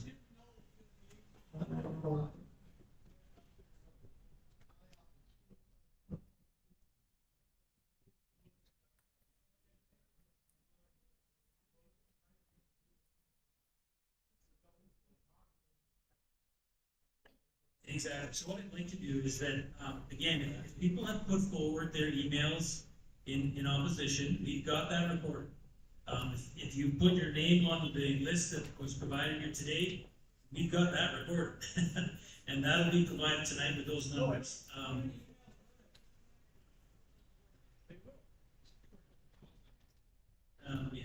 public services. So those that wish to speak that have not provided emails or signed something, I would like to let them have an opportunity to speak. Otherwise, if you have provided information, we've definitely got that recorded. So what I'd like to do is at this point in time, why don't we have people come forward one at a time that would like to still speak if they have not put down their email or registered themselves as for or against. Everybody? There you go. Yes, please proceed. That was our hope, is that we would vote tonight, but again, respecting all of your time and all of your rights. Okay, so we want to make sure that if you've put forward your email and you put your information down, we definitely have your voice heard. If there's people that have not, I would like to give them an opportunity to have their voice heard. Make sure that we're... You wish to speak, sir? You can come forward, please.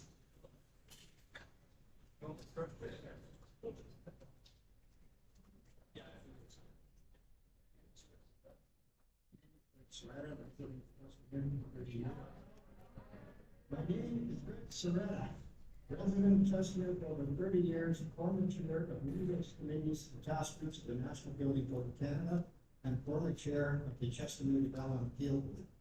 It took me hours to put together all the legal shortcomings of this presentation. All here, all the causes, but because we want to move on, I will distribute to the very end of this.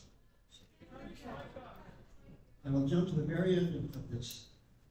The first reading was passed by 4 members of council based on the premise that they illustrate to the applicant that they have done due diligence. Now that that has been established, it is time to show the community of Chestermere the same due diligence. The next step in the process is to table a motion for second reading. I have the wording here, by the way. This will present council with an incredible opportunity and privilege tonight. Each of you campaigned in the last election on a no rezoning of golf course on its platform. Councilor Gilmore Watt confirmed this at the September 12th meeting. Should you table the second reading motion and complete it, you could then look at all these fine citizens of Chestermere and even look in a mirror and state with pride that not only do you make election promises, you keep. Thank you.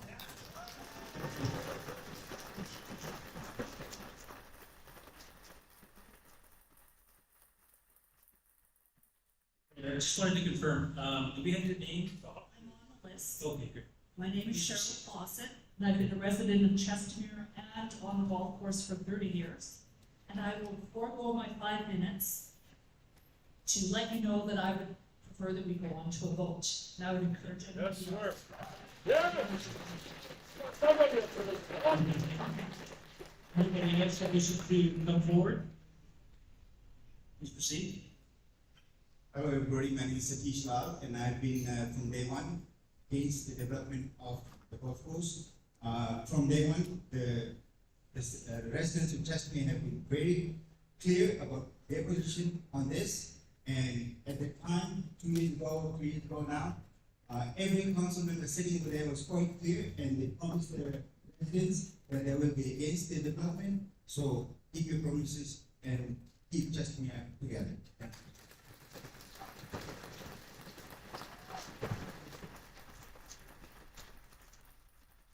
Yeah, I'd like to ask another time if there's anybody else that wishes to speak in support, or sorry, in opposition. Please approach.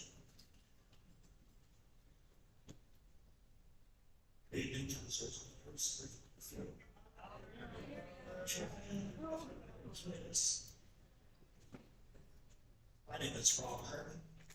I live in Lakeside. And I'm here, believe it or not, for big macro questions that have already been covered. They've been covered far better than I can. But what I want to do is bring it down to the micro level about who I am, how long I've been in Chestermere, and where I live and the position. I moved here in 1993. I was 30. I lived right across the way on the corner of the 16th Fairway, 16th Green.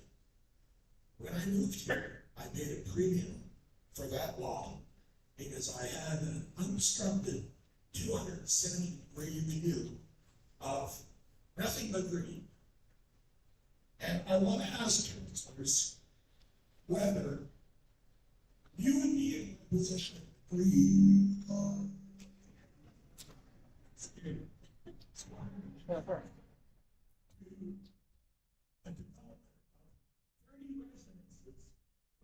backyard, in your face. And who's going to cover the cost of BYLAWS?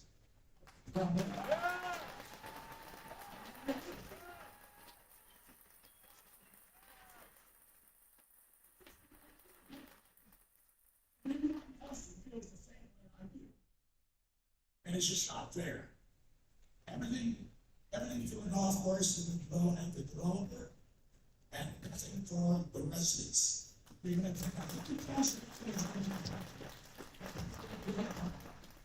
to do that? If you do that, I'm asking you a question.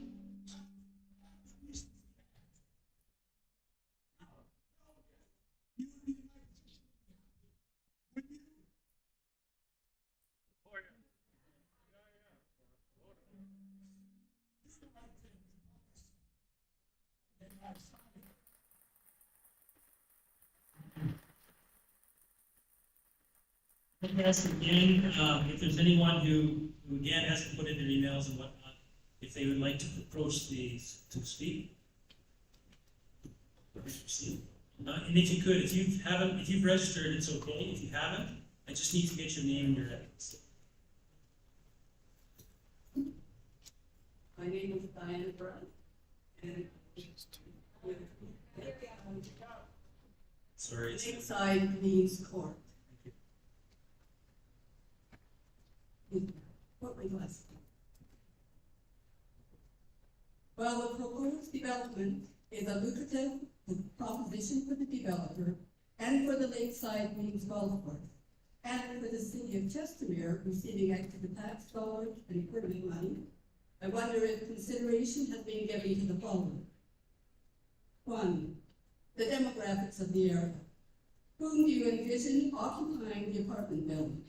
If there are families, then a school, playgrounds, handicapped access, picnic tables, and parking spaces to be included in the plan. 2. The road network, as it now exists, will not be able to handle all the extra traffic with the increased population.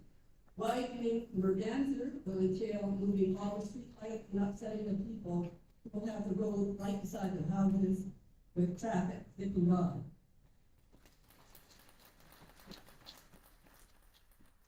3. If there are 2 apartment blocks to be built at the entrance to the clubhouse, where are the tenants going to park?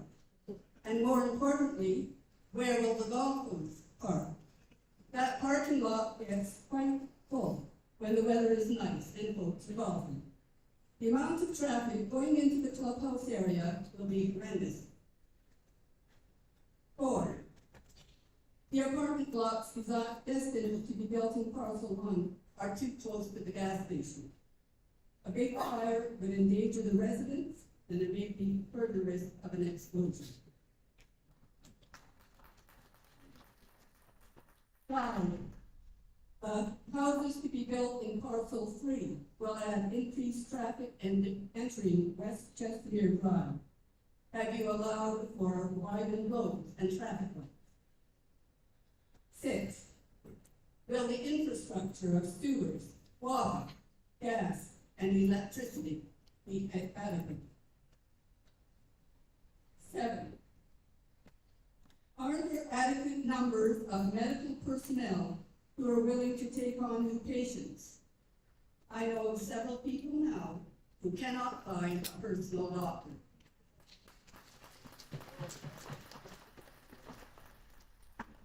If there is an influx of several hundred more residents, who will look after their health needs? The next thing, have you any provision sorely lacking in churches for the needs of the present population. Many people have to travel to Calgary to attend church. And Chestermere lacks even basic stores like a hardware store, shoe shop, thrift shop. How many more people will be inconvenienced by moving into apartments on the golf course? The Lakeside Greens Golf Course is like an emerald in the city. It is a precious,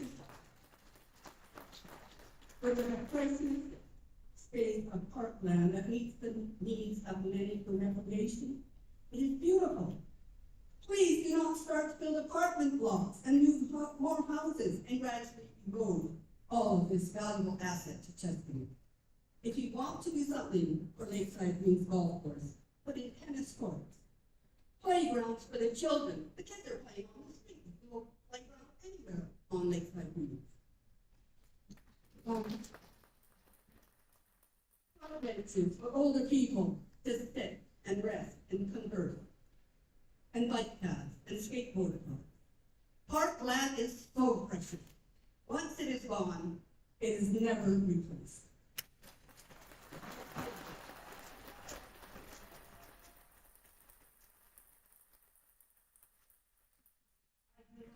Agree with any amendment to the rezoning of Lakeside Greens Golf Course to have further commercial development.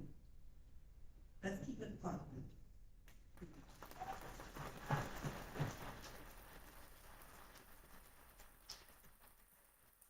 My name is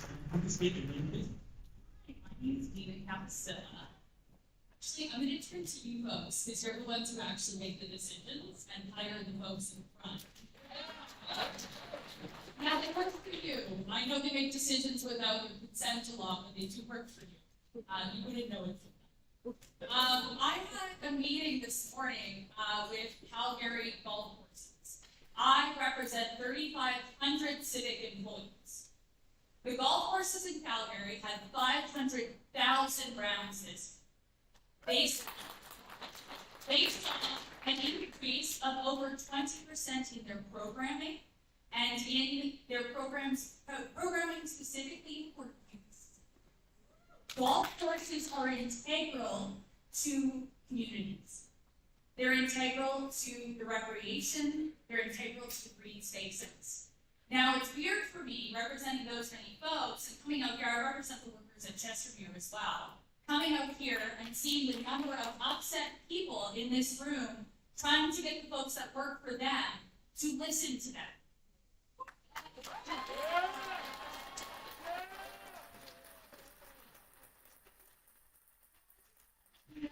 All these folks have been considering redeveloping the green space that you have. They haven't been looking at their own internal structure. There have been several no-cost terminations at the city of Chestermere, and those settlements come out of your pocket.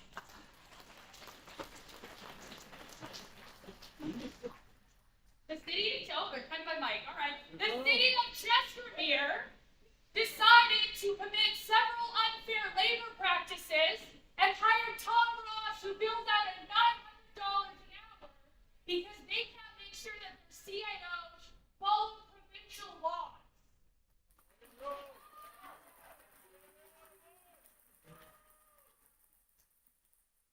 People here who care about the folks who pick up your garbage and make sure that your green spaces are clean, and they're probably not.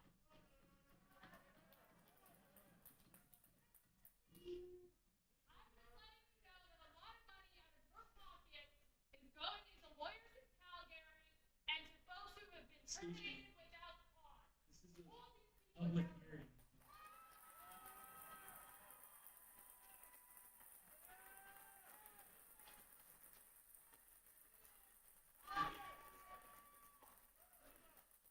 If I can ask, do it again another 3 times, so we can proceed further. Here we have one more person coming up.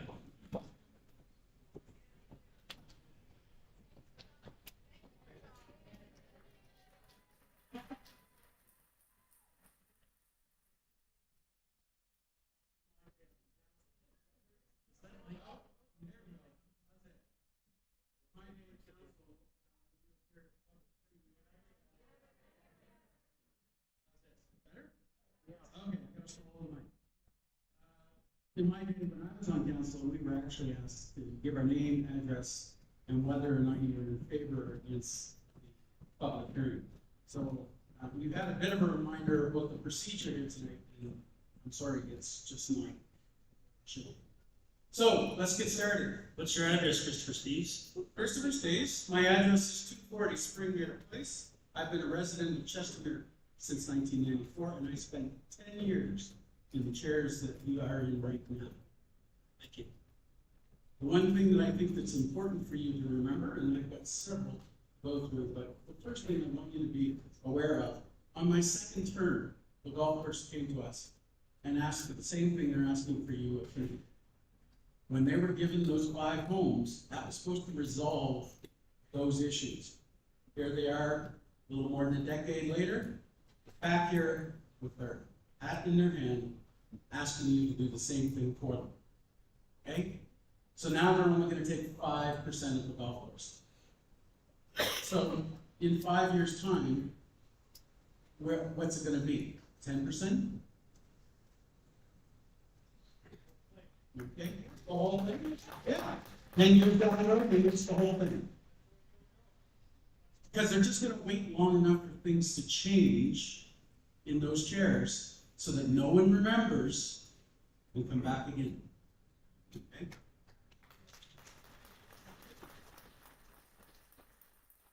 So it has to be clear already, I stand against bylaw 023-33. I also want to make it very clear that it is not council's obligation, duty, job, or responsibility to decide or intervene on behalf of business, and whether or not it is open, closing, or be sold. If you decide, try that again, decide to go down that slippery slope, what business is going to come to you next? And say, hey, I'm having monetary issues too. What are you going to do for me? Because that's what you're being asked to do here.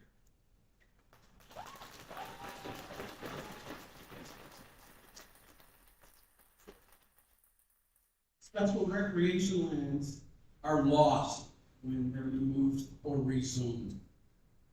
You're going to have tons of people who will come to you and ask you for R1 or R2 lands. We saw the map. We see the open spots that are here in the boundaries of Chestermere that are available for residential development. You don't need residential development here. Protect the special recreation lands, because once they're gone, they're lost.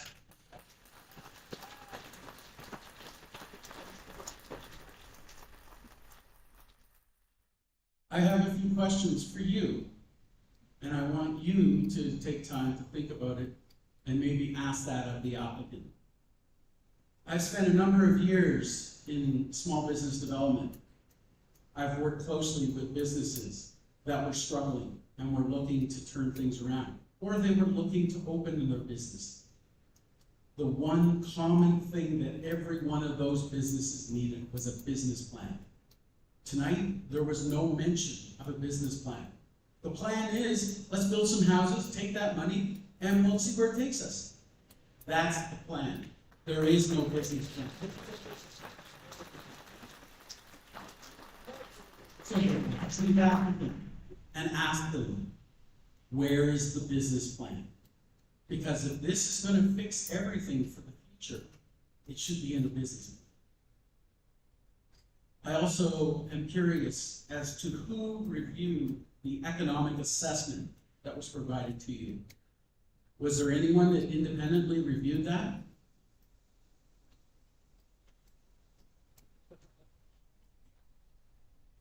I also want you to look at what Sloper is wanting to do here.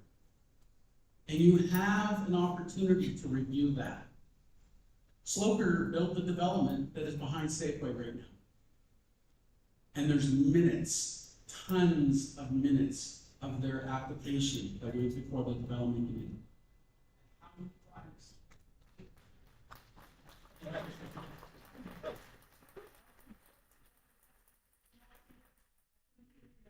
Okay,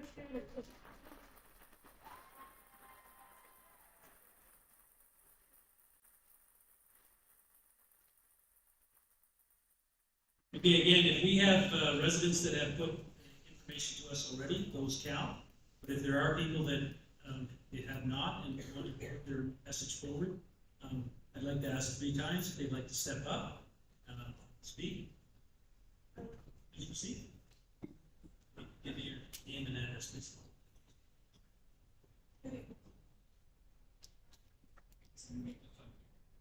Hello?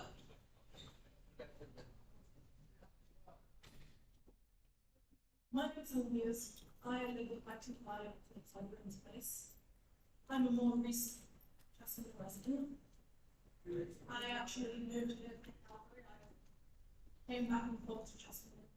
Walking my dogs, actually. I decided it was a lovely place to live. I moved very close to Chestermere Park, which I really enjoyed. And from there, I decided I decided to become a woman in the rest of Chestermere. And absolutely everything I could do, literally everything I could to purchase the house, right there on the grounds. The fact that it's so delicious to buy it out in front of my home is absolutely wrong. I would never ever choose that location. That someone told me, okay, well, but I can't. In front of the fact that you consider this is absolutely moving from an emotional perspective, which is that one, to a more professional one, within what I do. I actually order cards. It's one of the things that's within what we order. I can tell you that at the moment, not a lot of money can I get hold of cards is none. There is a 12 to 18 month wait list. So some of us tell me when I have both courses, they're asking me to bring in additional parts because they don't have enough on the courses. We are at that stage. They're telling me that this isn't profitable. What are they doing wrong? It is your job to make these people accountable for their own business.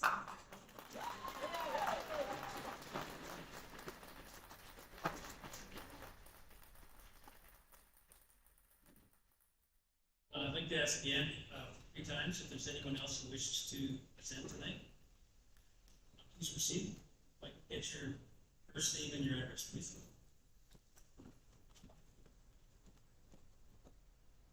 My name is Myron C. Kirick, and I live at 1041 West Chestermere Drive.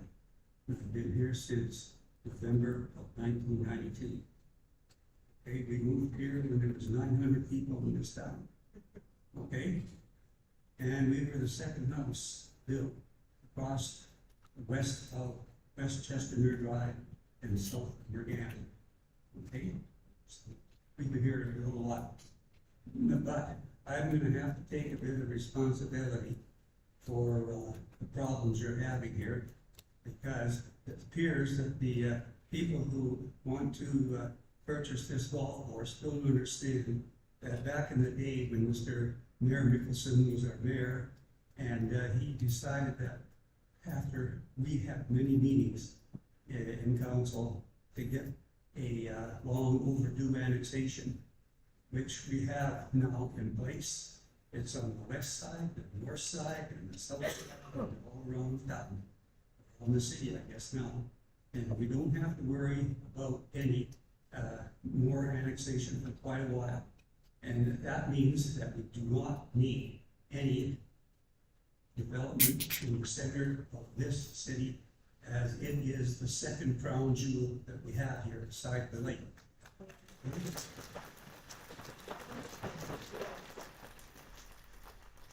The third crown jewel is all the wetlands that we brought through the whole town and city, and one of the wetlands was destroyed by the South Shores development. Okay, now I don't know if anybody really would like that development, but I think that there should never have been any development on the east end of that, because there must have been, probably 3 or 4 or 5 very nice sloughs and things like that, that provided a lot of natural wildlife habitat. One of the main things that was also proposed for that property was back in 2016, when I tried to get the town and the Rocky View to exchange property that's around this building right here, and have it exchanged for that property there, and have that be part of the city of Chesterfield. But it never went.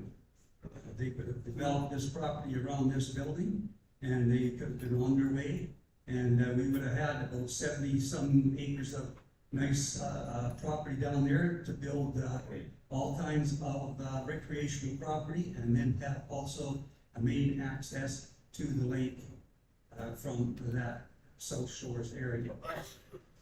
My only concern here now is that we have to make sure that if the town is going to lose on this or whatever, we are going to have to make some sort of a proposal with the province of Alberta. Since the province is handing out lots and lots of money to all kinds of other endeavors, such as the Calgary Flames, $330 million, if they same amount of money, if it's gonna come to us, would be around $6 million.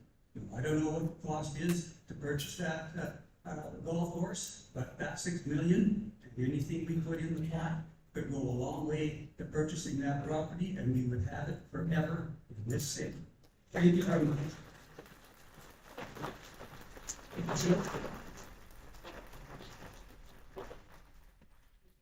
I'd like to ask again if there's another speakers that give me your first name and your whole name, sorry. My whole name, that's a big one in mind, it's that, yeah. It translates to center pole offering woman in black. And my address is 123 Lakeside, Greens. I am a Métis woman of the Métis Nation of Alberta. I'm a mother of 2 young children who have to watch out when Morgans are dry because they almost get hit daily with the current traffic. I heard your land acknowledgement when we opened, and it mentioned the original keepers of this land, who are the Siksika Sitaki, the Blackfoot Confederacy. And although you talked about inclusion, you missed one of the 4 nations of that tribe. The stories of this sacred place predate the golf course. And I've been studying and working in reconciliation for about 15 years now. The difference that we have between our worlds as we start to reconcile is about land and relationship to it. The key difference today is land equals commodity for you. How we need to reconcile and heal is that we need to look at land as a gift for the children, for community, and for each other.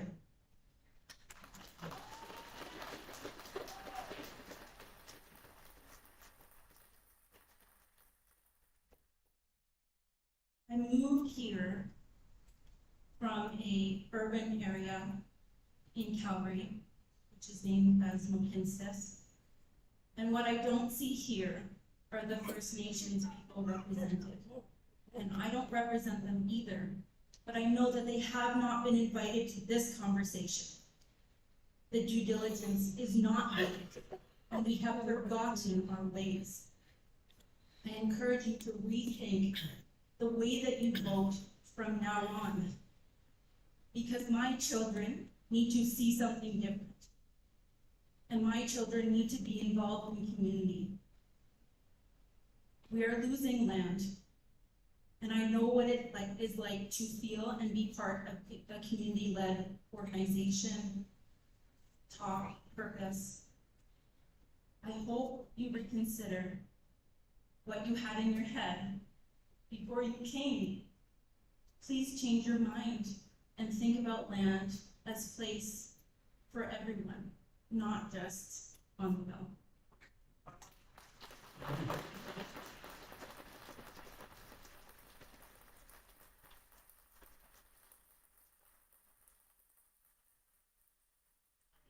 First one is English and Director. You got, first name is Braun, last name is BYLAWS. Address is 103 West Lakeview Passage. Thank you. Members of council, thank you very much for holding this hearing today. I don't have a speech prepared like many of the residents today, but I did hear a lot of different opinions, a lot of different perspectives, and I hope you take those into consideration. I am in full opposition of the motion to rezone and develop what's been proposed here today.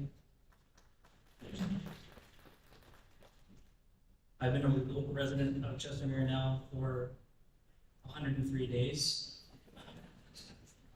One of the main things that drew my wife and I to Chestermere has been the golf course. While we don't back the property, I have played the course personally. Show of hands from the council, how many have played Chestermere Lakeside golf course? Show of the residents here who's played Lakeside Greens.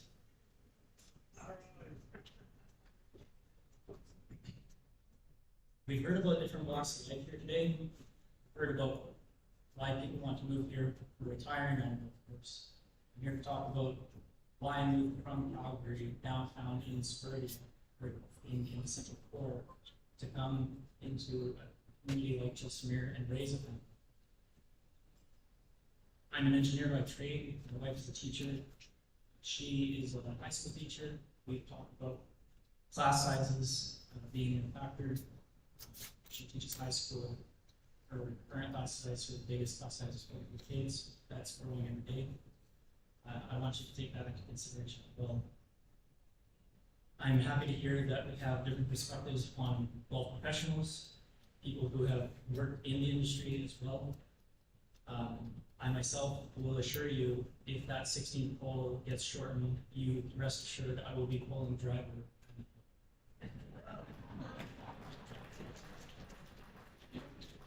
Apologies to the people behind me pulling the 16th.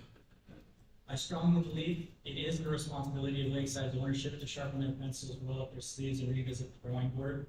There are many more ways to skin a cat, and like every decision, there are pros and cons. It's clear that the cons far outweigh the pros.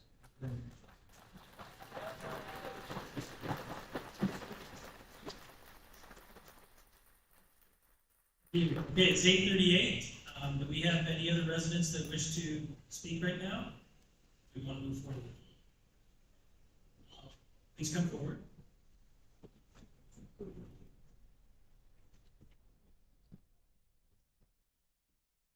you registered already?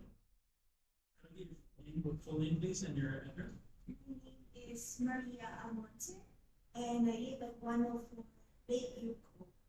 Thank you very much. So, we used to live in the city, and some nights we will hear bang. And I asked my husband, what's that? He's like, it's a gunshot. So, we both went back to school to have a better life. Because I used to live in Manila, where it's overpopulated, and sometimes, it's infested with rats. So, we moved here to Chestermere about over 2 years ago, and my children's friends comes here and say, oh, your house is so legit. Your place is so legit. What's legit? And I feel privileged. And then, sometimes I get upset because I'm in Chestermere and people from Calgary overpopulate our beach. And I want to go to the beach, but I don't have space.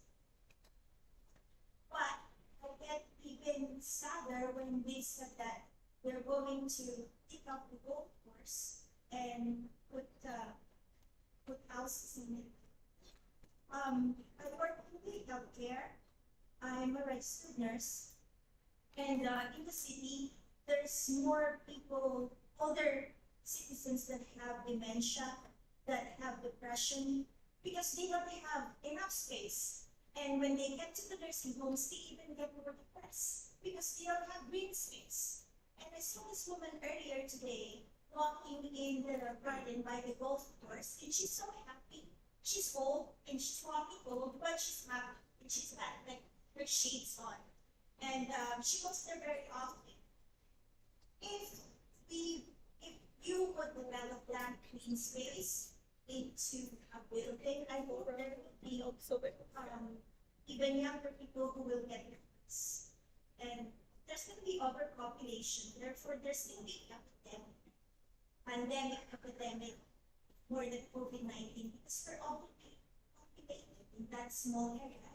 What do you want to put in as a golf course in that, 5 houses in that small golf course? You go up like 200 feet and you're already on the other side, right? If we can just, maintain that green space environment. And I remember the song, You Paint Paradise and Put Up a Party.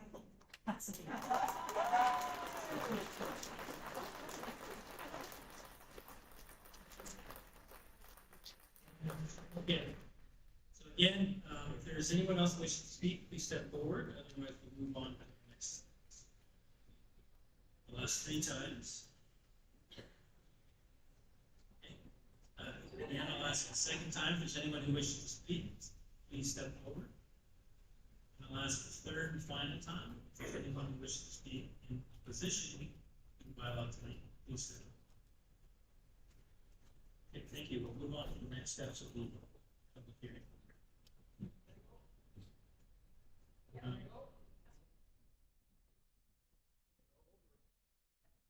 Sure.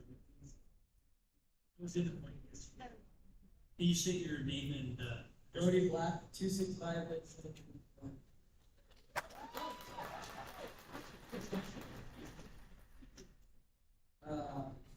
So I don't know. I'm a junior. There's so many juniors, and we have such a great community. We don't want to shorten this. This is not okay.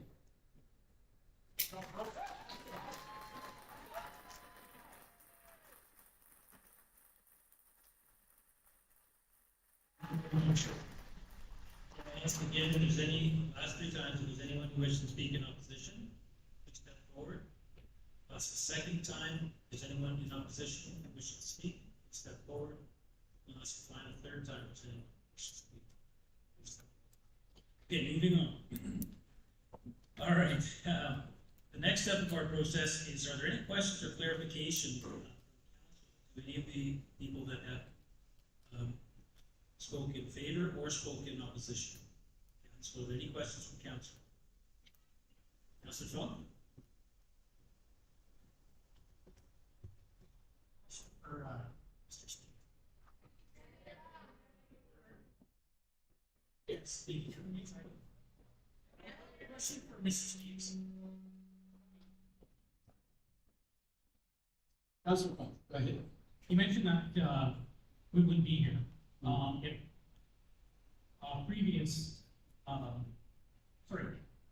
the application for the previous golf course amendments and stuff were made.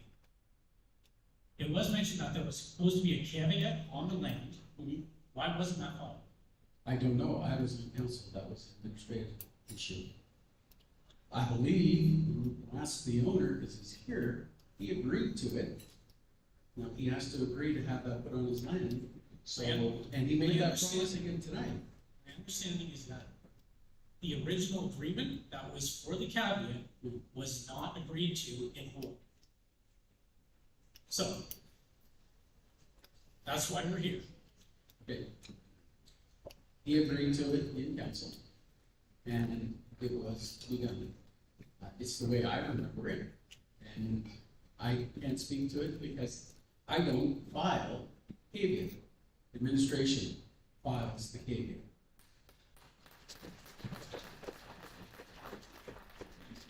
Anything else? Thank you. If you want, I can go through the questions that I would like you to entertain. No? Sure? Again, request council, if there's any other questions council has for any of the presenters that spoke in opposition or in favor. Okay, thank you very much. I'd like to move forward with the opportunity for the applicant to provide a rebuttal to any points raised in opposition.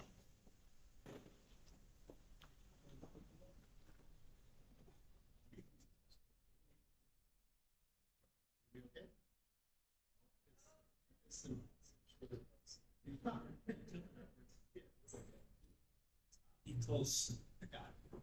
Thank you for the opportunity. I'm Jack. I'm Jack. I'm from Planning and Design. I don't really necessarily want to reply per se. I don't want to take away with many of the feedback that we've heard tonight. I appreciate everybody, and spending their Tuesday night with us and giving us their comments. Just generally, I think that I would like to clarify a couple items. I think that generally speaking, this application is intended to preserve developments. We have heard from many people here today that we want this golf course to be safe. That is the intent of this. I also would like to speak to some comments about the school capacity. We understand many of the experience issues and concerns with school capacity. We have schools with label application, the opportunity to comment, schools, all of us, Chester, Waterford. It's just a demand and funding issue, potential of the school board. And finally, I would like to request, and I believe these are being looked at afterward, but I would like to request that council not be this evening.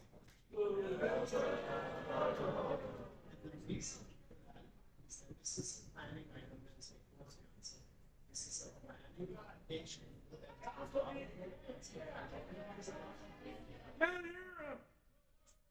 This is a planning application that is brought before council by your administration. Your administration has not yet provided a recommendation to council. Your planning department has not had the opportunity to review all of the aspects of this application, providing recommendation. I also believe that you have not had enough time to assess all of the comments that were provided to you. And therefore, I'd like to request that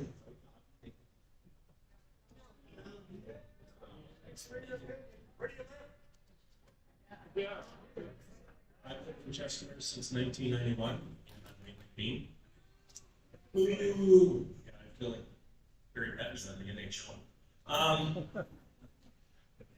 I hear everybody here wants to say Lakeside. So do I. I've been a partner for over 30 years. We've had cash talk.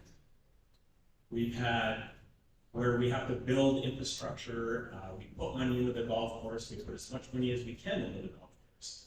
These infrastructures that we're talking about and we went through has to come through outside funding. All other golf courses do it. I mentioned 4 golf courses, the golf courses booming. Then why did 4 golf courses go bankrupt in the last few years in Alberta? 5 golf courses in Calgary have done developments to pay for infrastructure. Other golf courses assess their members. We need to do this. I'm not speaking. Guys, so what we're doing is trying to save the golf course. We're doing exactly what you guys are doing. Okay?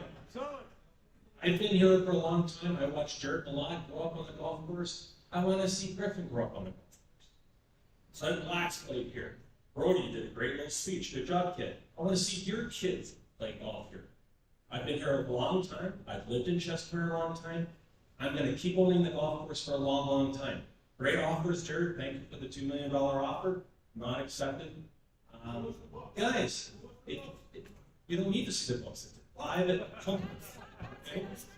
As far as the caveat, if you watch the video, I spoke on behalf of the caveat. The caveat, my brother and I, when we wanted to do the development on number 11, and at the end of the driving range, we put on there that we would put in a caveat, no different than I mentioned tonight. This gets approved. We will put a caveat on the rest of the lands. It'll be registered. No other land will ever be developed at Lakeside. We promised that last time. But hole number 11 was not approved by council, so therefore we did not have to put a caveat registered against the land because our development plan was not approved.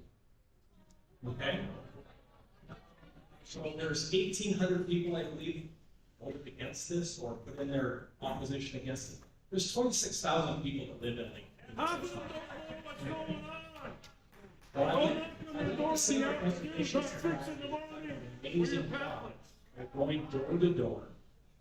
They've gone door to door. They've done a great job. I'm surprised it's not 26,000 people that are against it. Okay? But there's only 1,800. We're here to save the golf course for future generations. I do not invest in 50% of our green space. Thank you for your time.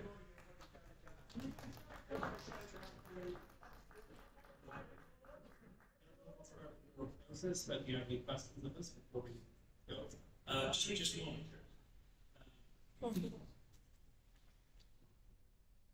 So, again, thank you, are there any questions from council of the applicant? Of council, questions from council of the applicant? Dean? So sorry.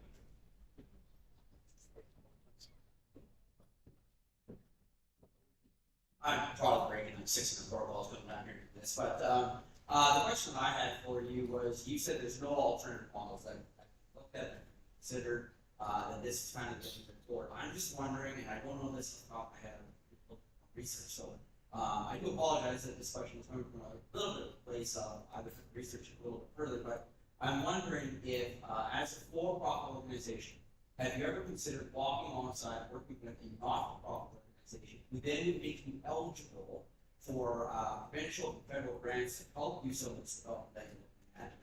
And part of the reason for my question is there are clearly a very motivated volunteer group here in the city of Pittsburgh. It's like wondering if you have ever considered a model like that and looking at how that could help do some of these development things. From the application when I read it, it looks like you want to do, there's a lot of redevelopment that you want to do. There's retaining walls that are breaking down and those sorts of things. And you want to replace those. And I'm wondering, have you ever considered the possibility of having a not-for-profit work alongside the for-profit to help you apply for government grants to help do some of this work and help boost the for-profit?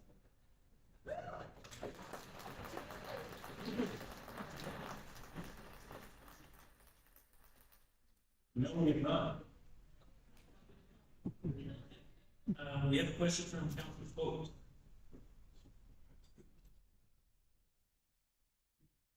This question is for Mr. McBee. Know that you have fallen on hard time in the last 2 years. And I guess my question to you is, if this is not approved, what is your next plan?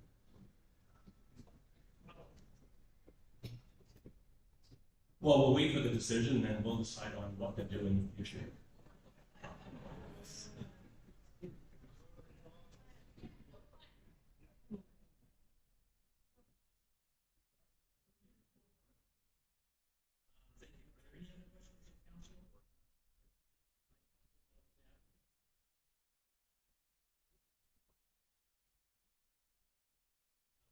Very much. Thank you very much. Our next step is, are there any questions from council to administration? Any final questions from council to administration?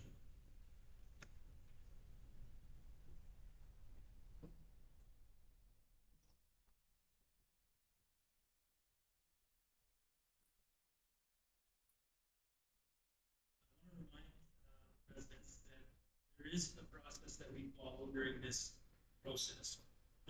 When a landowner brings an application forward, we do have to go through this public hearing process.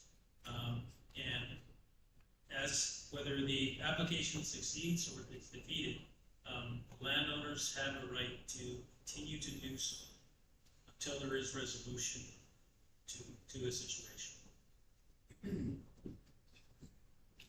So what I'd like to do is that we're now at the end of our discussion today. So I'd like to call for a motion to close the public hearing at 8:56 PM. Like,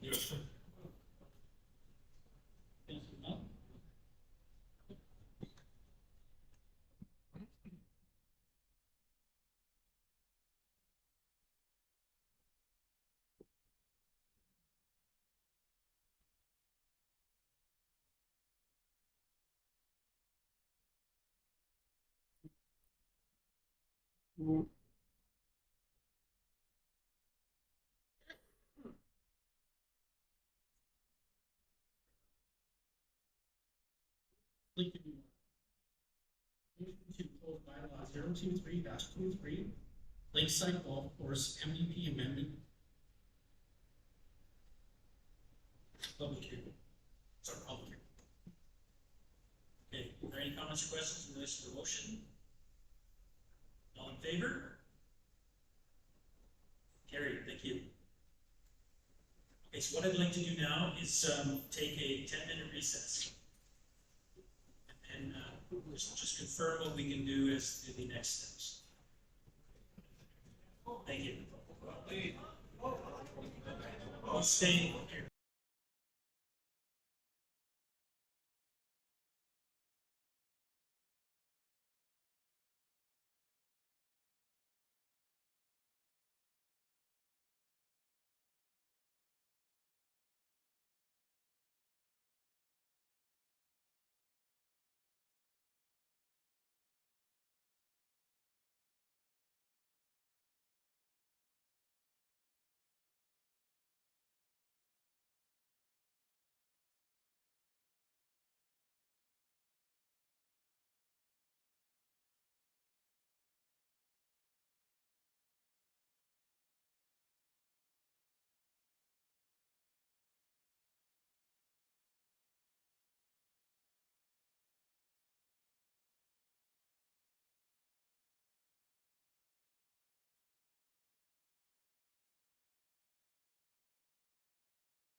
-23 Lakeside Golf Course MDP Amendment Bylaw. You don't need to have a video presentation on staff. Moving forward with this, so I'd like to read forward a motion. Motion to give bylaw 023-23 second reading. Are there any comments from council in relation to the motions on the floor? Okay, and I'd like to ask for a vote. All in favor? All opposed?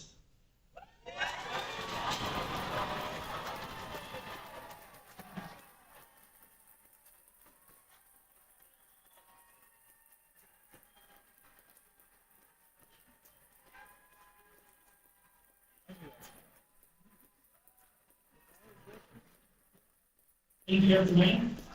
I'd like to make a motion to close today's special meeting. Councilor Flo? I will close the special meeting. Sorry? 97 p.m. Thank you all for coming.